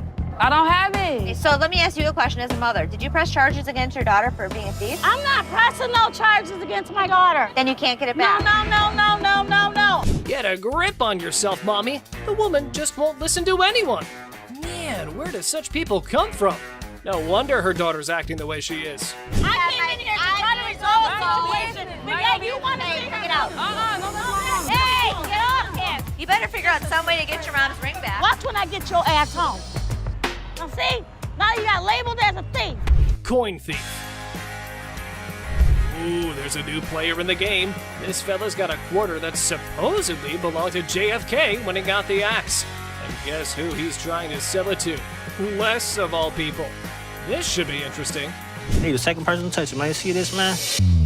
Who was the first? JFK, man. JFK. Hell yeah, I'm trying to get $30,000 for it, man. Really? Our friend here needs to know that he's trying to close a deal with the boss. Yup, the big cheese himself. You know what that means? He better have some answers ready. I don't think this guy even knows who the president is today. What year did they put Lincoln on the quarter? 67. Who's on a penny? Bill Clinton, whatever his damn name is. Well, he means you'll have to take your business elsewhere if you want to avoid glitter and dancing. But anyway, this punk got mad, and here's what happened next. Want to go out for the pass? Please. Man, Follow him out. Much, man. Man. Oh, you forgot to ask you. Let's go. See how Mo made me mess with the man. What? Man. Bro, what is you doing, man? Yo, man. Pink coat. The woman swaggers into the pawn shop, yelling that the pink coat is hers. Guess who she encounters for the argument? That's right, it's Les. Well, oh no, she's done it now. What could happen to her after upsetting the big dog? Let's find out. What would you do if a man strolls into your shop with a massive bag? Obviously, you can't wait to find out what's in there. This is what this sneaky guy did. Man, this is my bag. okay. What's in it? Tell me what that means, because maybe I don't understand what you're talking about. Looks like the man had a top secret mission with this bag. He didn't let anyone unzip it. In my opinion, he's a freak. See for yourself how the whole scenario went down. You can't bring in a big bag into a business and not expect to have it searched. What the hell? Oh my God. My man, oh my God. What the hell? Wow, that was unexpected. I can't believe what just happened. I might need a moment to process this. It's not something any of us were prepared for. So I'm just gonna let things lie. If I see anything on the news, I'll report that he was here. I saw that. For all I know, there's a half-naked man in a gold G-string running around the streets of Detroit. Holy Pregnancy deal. A pregnant mom walks into a pawn shop, excited to purchase a wooden horse for her unborn baby. I was just here last week and I seen this horse that y'all had and I really want it. I didn't have the money last week. For sure. You saw it? Where is it? It's right over here. Sure. When are you due? Well, I'm due next month. Oh, it's your first? Yes, it is. Oh, but the down part was that she has no money. How unfortunate considering her husband left her. Hearing her story, Ashley gets all empathetic and decides to give away the object to the yet-to-be-born baby mama. This is what she has to say. Let me tell you what I can do for you. You give me 5, and then my gift to you is the remaining 15. That'll be great. That'll be really great. Okay? It means so much to me. Well, everything went well for the lady, and even Ashley was proud of herself for doing a good deed. Until this happened. Help you and the baby. What the? Hello? Excuse me? Excuse me? Wedding ring crook. Looks like someone's sleeping on the couch tonight. This wife found a pawn slip for her wedding ring in her husband's wallet. Time to hit up the pawn shop and get it back. So your husband stole your wedding ring? Yes, he took it because we're having financial problems. I get why he did it. I just want to pay for it and get my ring back. Did you make a police report? No, I didn't make a police report. The hell am I going to make a police report for? The angry wife missed the no ticket, no service memo. Ashley can only work with what she's got, lady. Don't shoot the messenger. Let me explain to you how this works. First of all, I don't just look up somebody's name and give you their information. I didn't ask you to give me the information. I asked you to look it up. How hard is that? You look it up in the computer, you take it, I pay for it, we leave. It's not that hard. Okay, I know it's not funny, but Ashley's solution was hilarious. Here's how she managed the situation. Nobody saw it coming. Is it Take that hard? your pretty little feet, walk your pretty little legs out of here. You are nuts. Just go back there and give me my How hard is that? You can't just go back there and type in a name? It's time to go. The only person you should be threatening is your husband. Invisible friend. A guy trying to pawn a fake bracelet walks into a store with his imaginary friend. However, Les was skeptical until the friend started haggling for a better price. My partner right here, Robert, we want to pawn this. You're who? My partner, Robert, right here. Here's a person talking to an invisible friend, but I didn't see him. Well, well, well. Robert, the imaginary friend, needs a reality check. Maybe this dude should stick to playing pretend more believably. After all, the pawnbroker here is no fool. Robert, tell him, Robert, tell him. This is worth 200. $200. It was a stainless steel bracelet that we don't sell here for $10. There was no way he was going to get anything. However, his get-rich-quick scheme wasn't so quick after all. The customer's face fell faster than a lead balloon. This is how we reacted to the situation. And he talking about he can't give me nothing for this. What the is that? No, come on, let's go to the outside. I gotta look at it a little bit more better. All right. I ain't leaving. I'm not leaving, man, until I get some money. I'm not leaving, man. That man, let me go. Stolen telly. This lady's ex-boyfriend pawns her TV for some quick cash. With determination, she enters the pawn shop and confidently declares, "I'm here to rescue my kidnapped TV." I need to get my stuff, my 2 TVs. I need your ID or the ticket. I don't have no ticket or no ID. My stuff was stolen and pawned from my boyfriend. We need him or the tickets. Or... What you need him for? He ain't even nowhere around. Ah, the policy police strike again. No ticket, no claims allowed. And in a spectacular display of logic defiance, here's how she responded to the situation. Listen! Don't land on my window! You bitch! What? If I'm gonna have to get ratchet? You don't pound on my window! Yes, I can! No, you can't! Oh boy, it seems like someone stirred the hornet's nest. But fear not, Ashley swiftly shut down those threats like a master conductor. Lesson learned, universe. Okay. Oh, please. Bye. See ya. No. You're crazy. Yeah, I am crazy, and I'll show you crazy. No password. Oh boy, trying to pawn that laptop at the store, but conveniently forgetting your password? Suspicious much? Brace yourself for some dose of skeptical boss lady. You forgot the password. Yeah. How do you forget when's the last time you used this? About a month ago. You forgot your password? Yeah. Try again. She didn't know how to get into this computer. She didn't know the password. She didn't know the username. Oh, so you didn't just find this laptop aimlessly wandering around in the wilderness and thought, hey, I should take this. I'm sure the lady was adamant that it's my laptop. How much did you want to get on this today? At least 165. How's 125 for you? No, I'm sorry, I can't do that. I need at least 165. I mean, I can't do 125. All right, I can do 150, and that's what I can do. Okay, can you do 165 or not? Blink of an eye, the laptop lady became wild and crazy. Her responses and shouts made everyone wonder if she was off her rocker. I am a grown-ass woman. You're not acting like one. Like I said, I am a grown-ass woman. You're not acting like I'm not going to sit here and argue with you. Like I said, I can take don't. my business somewhere else. Goodbye.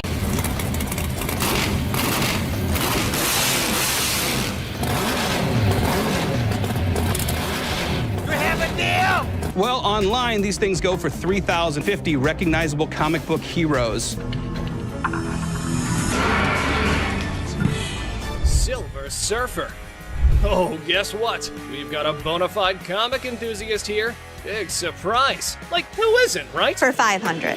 Hey, genius. If you're after that dream price, maybe hit up a comic store. Selling your treasure trove at a pawn shop? Yeah, real brainiac move here, buddy. Custom-made electric chair.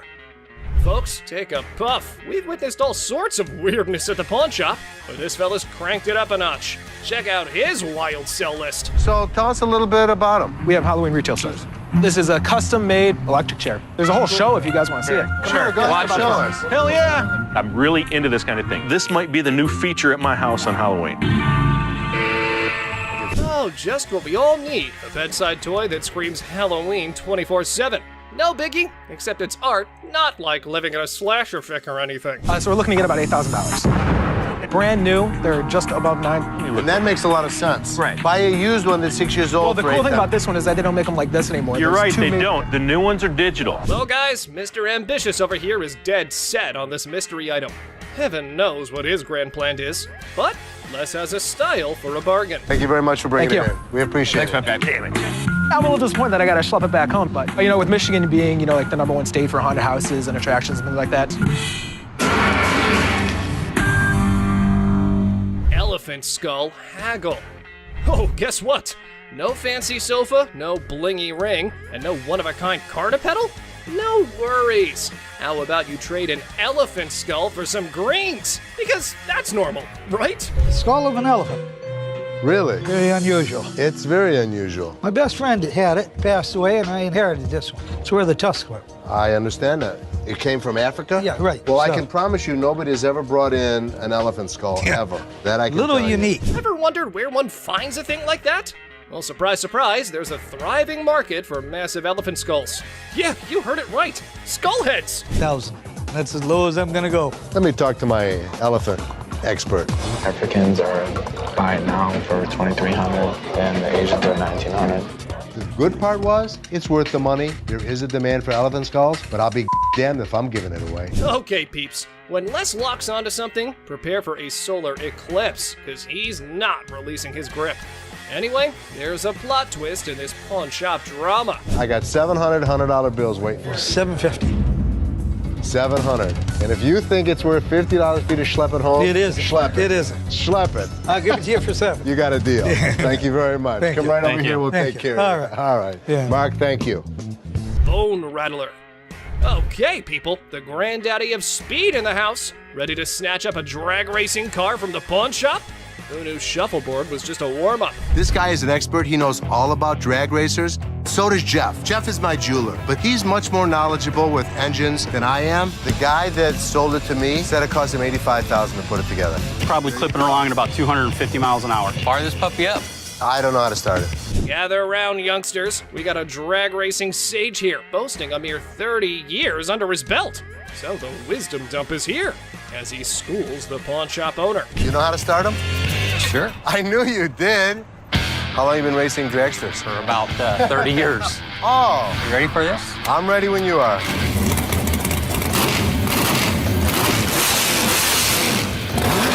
All right, Mr. Been There, Done That. Let's see if your drag racing tales can seal this deal or take a nosedive.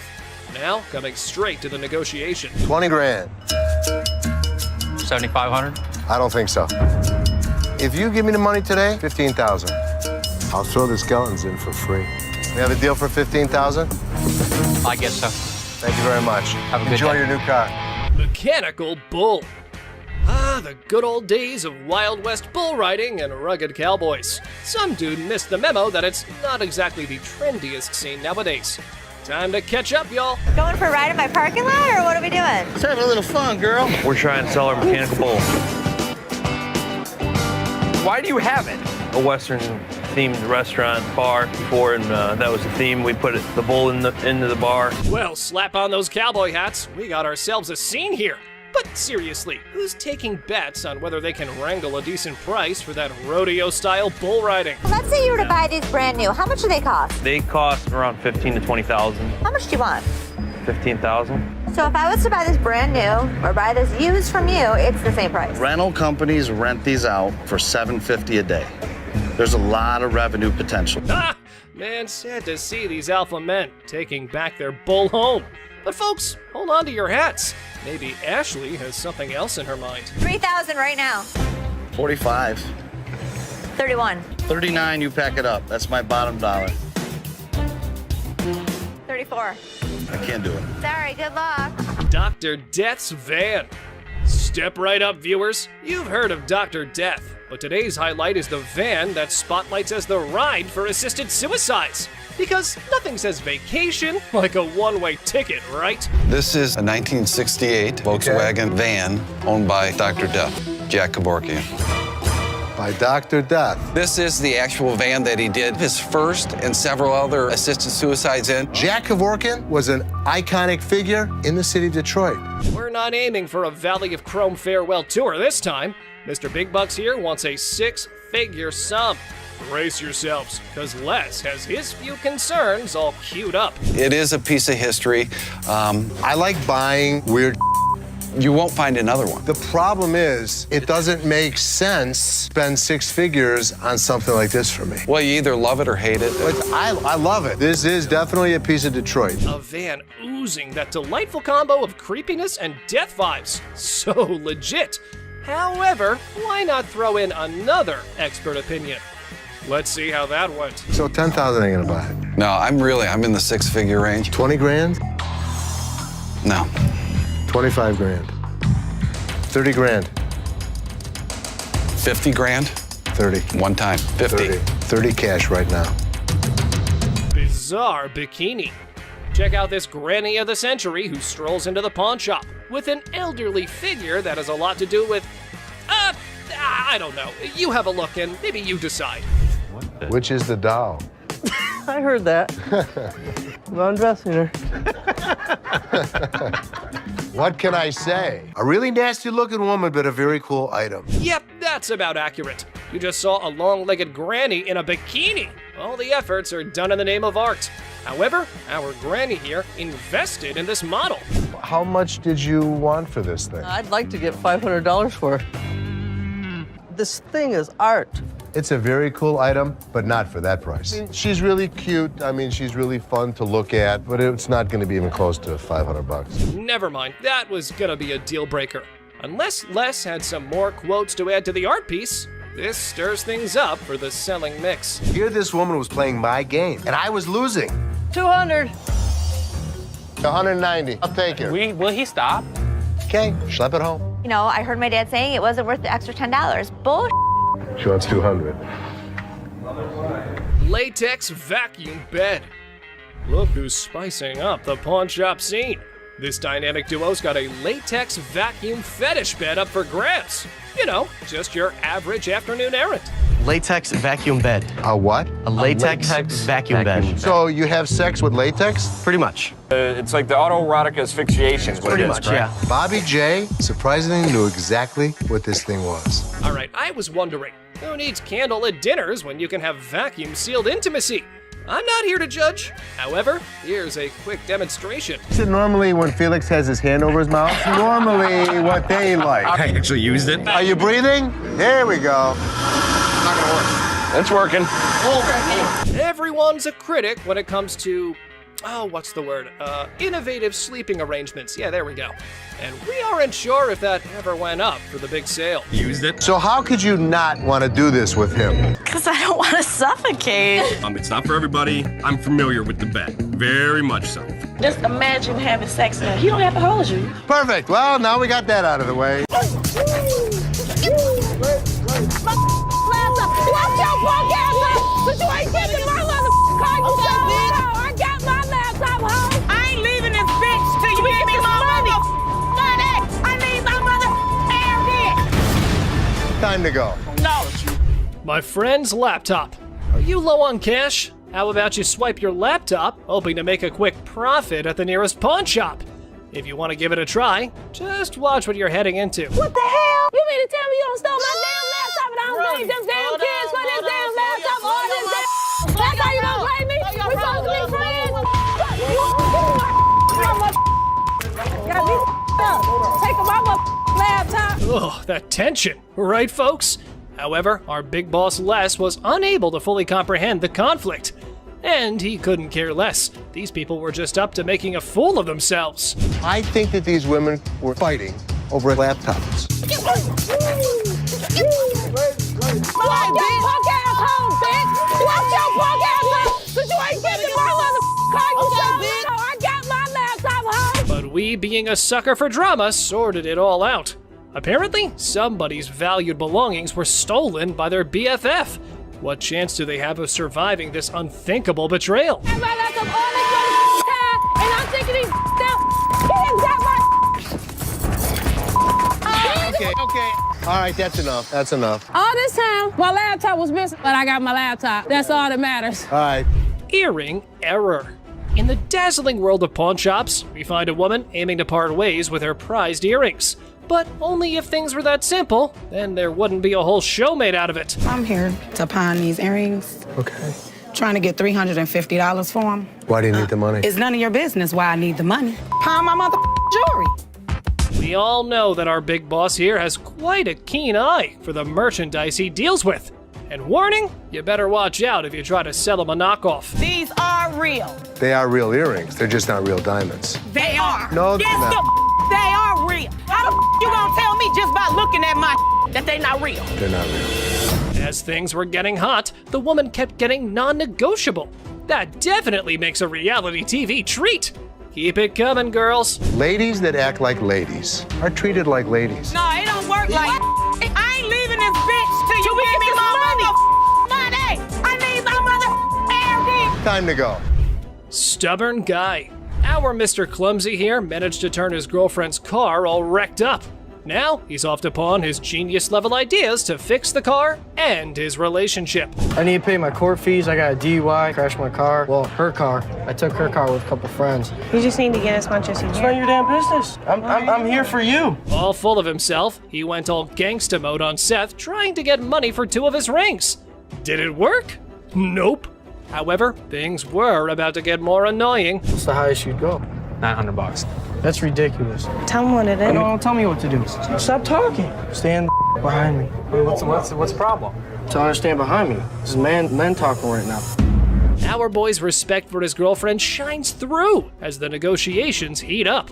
Hold on to your seat, because this encounter was a true lesson in having proper manners. Maybe we should just take the money.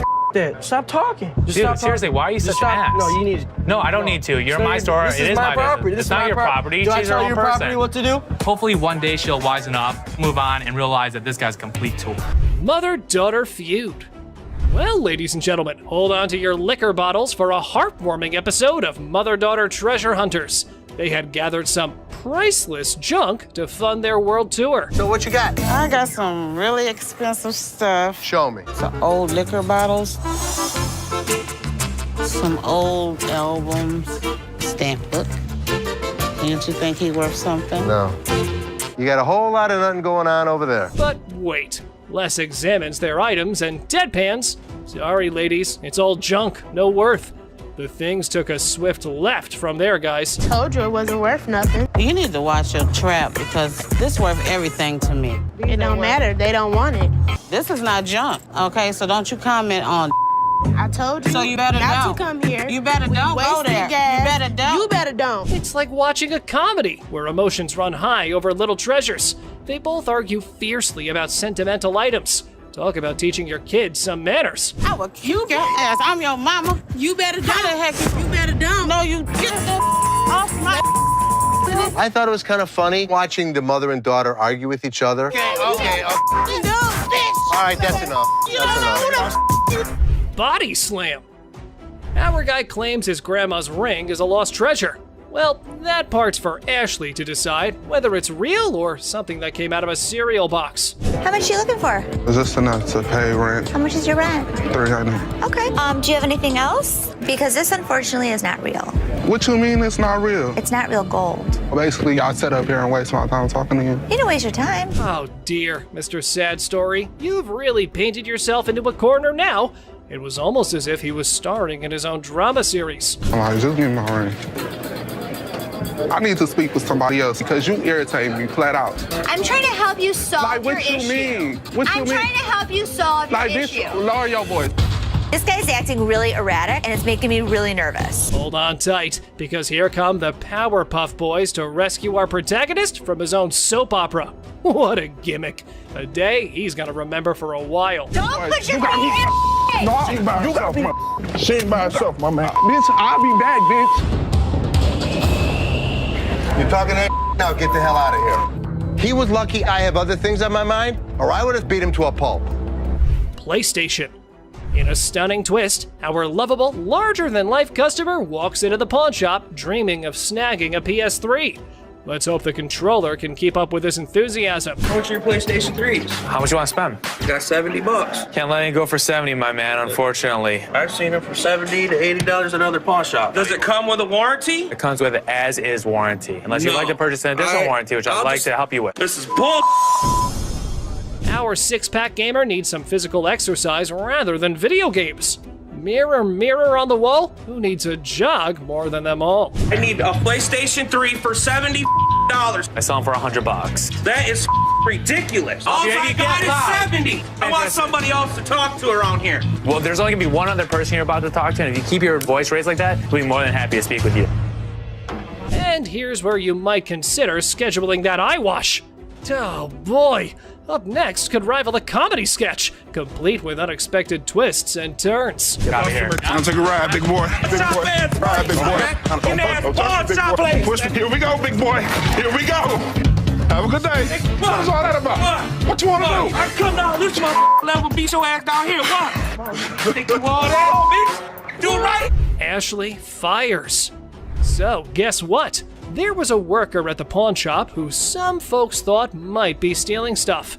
Ashley got wind of it and had a little investigation on her hands. You said you wanted to know if Tressa asked me to put anything else on the internet? Yeah? Well, she did. She did? Another watch. Are you kidding? Nope. I'll take care of it. Don't even put it on the internet. Okay. I have to check with Brian first to see if Tressa got permission to pull the watch from the display case. Right when Ashley was busy being a detective, the sneaky thief decided to drop in. What wonderful timing!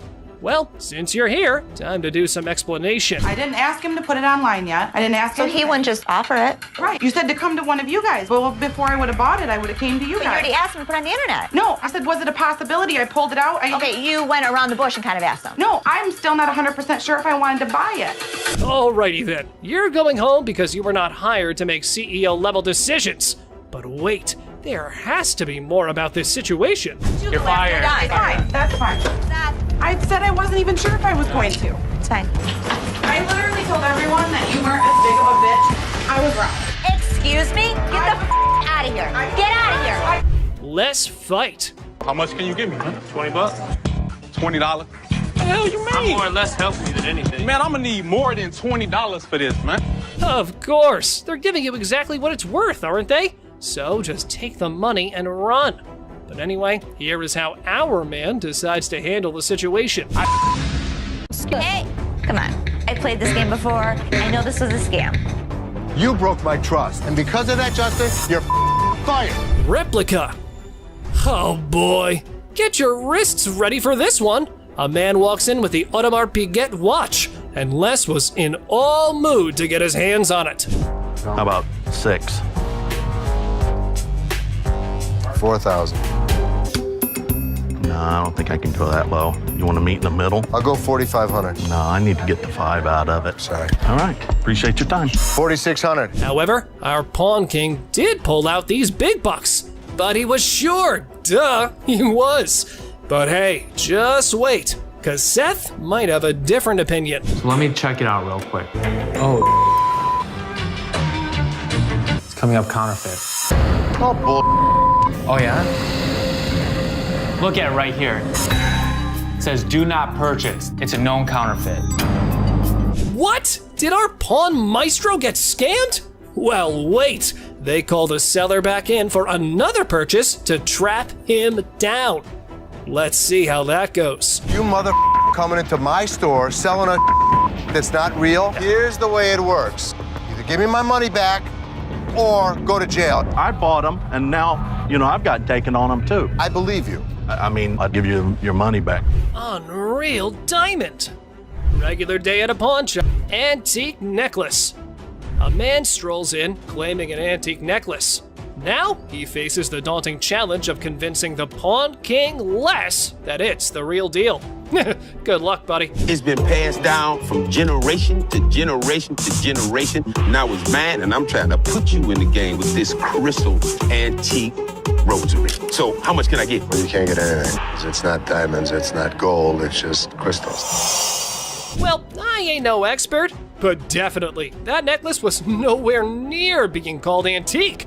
Mr. Too Much Full of Himself was clearly up to no good. How much would you pawn this for? I won't take that in pawn because we only take precious metal. It should be precious to you. Why should it be precious to me? Because it's antique. Didn't you hear that part? No, I can't take it, I'm sorry. Well, I think you need to work something out with me, man. This dude just thinks that saying antique will make his necklace any more valuable. What a joke. How about we let the jewel expert take care of this one? No deal. Deal. How much you gonna give me for? I'm gonna start running way out the door. Hey, hold on, man. Hold on, brother. Hold on, man. Hold on. I can leave on my own. Hey, what are y'all looking at? What you looking at? Laptop room. Big Boss Les randomly stumbled upon a screwdriver by the laptop storage room. Turns out, someone's been making off with pricey merchandise. Oh boy, I don't like the sound of that. I go in the back and I see this screwdriver next to the laptop room. Explain that. I caught Justin just the other day breaking into the laptop room trying to get a laptop. You didn't fire his ass that I told him minute? next time I catch him doing it, I was gonna fire him. Let's call his ass out. Uh-oh, looks like someone's in trouble. Les decides to call a meeting with staff to unmask the mystery thief. and for a reminder of how tough things can be for everyone. Randy, as running this back, tell me what the is going on with this door. When we needed to get in that room, I didn't have the keys. I needed to get in there to get that laptop, so I just went in there and got over. But you have permission to go in there no matter how you get in there, you have permission. Am I correct? Do you? Well, ladies and gentlemen, Justin's in the hot seat now. The trigger's been pulled his way, and it's decision time. Will he take the bullet or do some fancy dodging? Here it is. Did you steal anything? No, I would never steal anything. It's just to do my job. When I'll ask Rodney for the key, and Rodney doesn't show up to get this laptop, that manager that I asked didn't come get the laptop, so I'll just... What the excuse is? You broke my trust. And because of that, Justin, you're fired. Tiffany watch. A man's got an antique Tiffany watch and a burning desire to sell it to the pawn queen, Ashley. But hold on to your goats. There's a twist coming. I've already done a little bit of research on this thing. This watch is 160 years old plus, at least. And you've had offers of $3,200 and you want more. I do. It's gorgeous.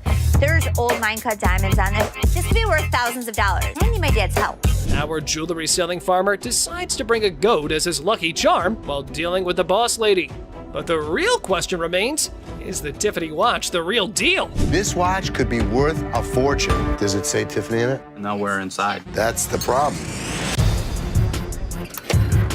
So, couple things. Why would Tiffany not want to buy it? They don't actually do that at Tiffany's in New York, so they won't authenticate it. They don't authenticate items that aren't genuine, sir. Like this cheap knockoff. You better go put that back in your pocket. And get going now. The movement in the watch is not Tiffany. Tiffany did make their own movements. Another thing that makes us believe that it's not Tiffany is the way the diamonds are set. 160 years ago? Tiffany would have normally set them better. More professionally. Even back then. I can pop it back on. It's no big deal. It should pop on pretty easy. No cables. No, we can't go for that one. PS3. This dude looks like a goon from GTA. He came to the pawn shop to reclaim his PS3.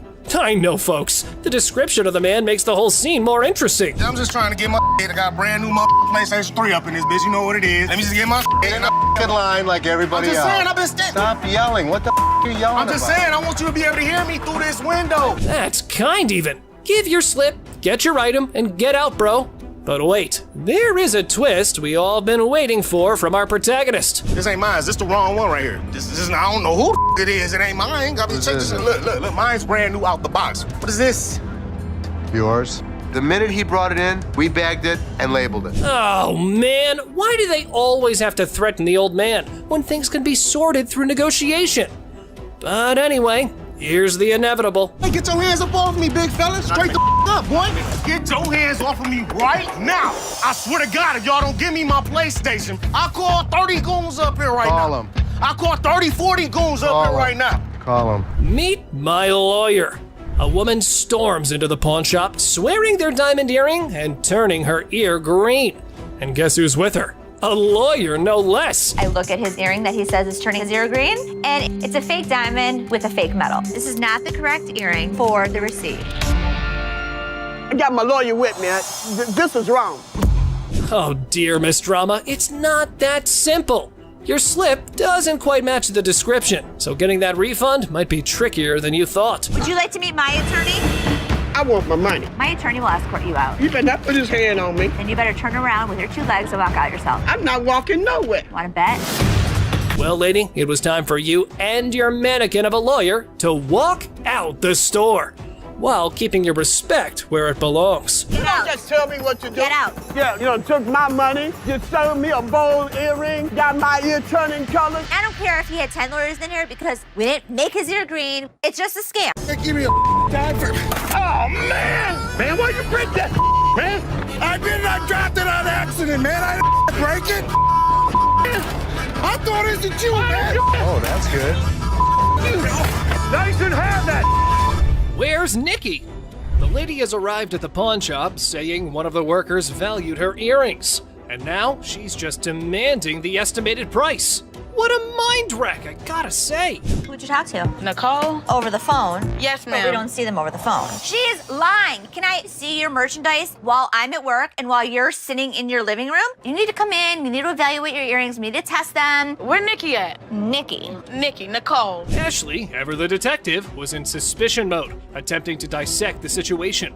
However, the customer's reaction swiftly threw a wrench into her gears. Listen, it's real diamonds. All I know is I need my 400. I'm looking at the diamonds, and I know right off the bat the weight is just not gonna make it. I can do 185. So what you're saying is you're not gonna give me that $400, right? No, I'm not, and you're not gonna come in here demanding money from me. Yes, I am, because that's what I called for. Well, it appears our lady has raised some eyebrows about her sanity.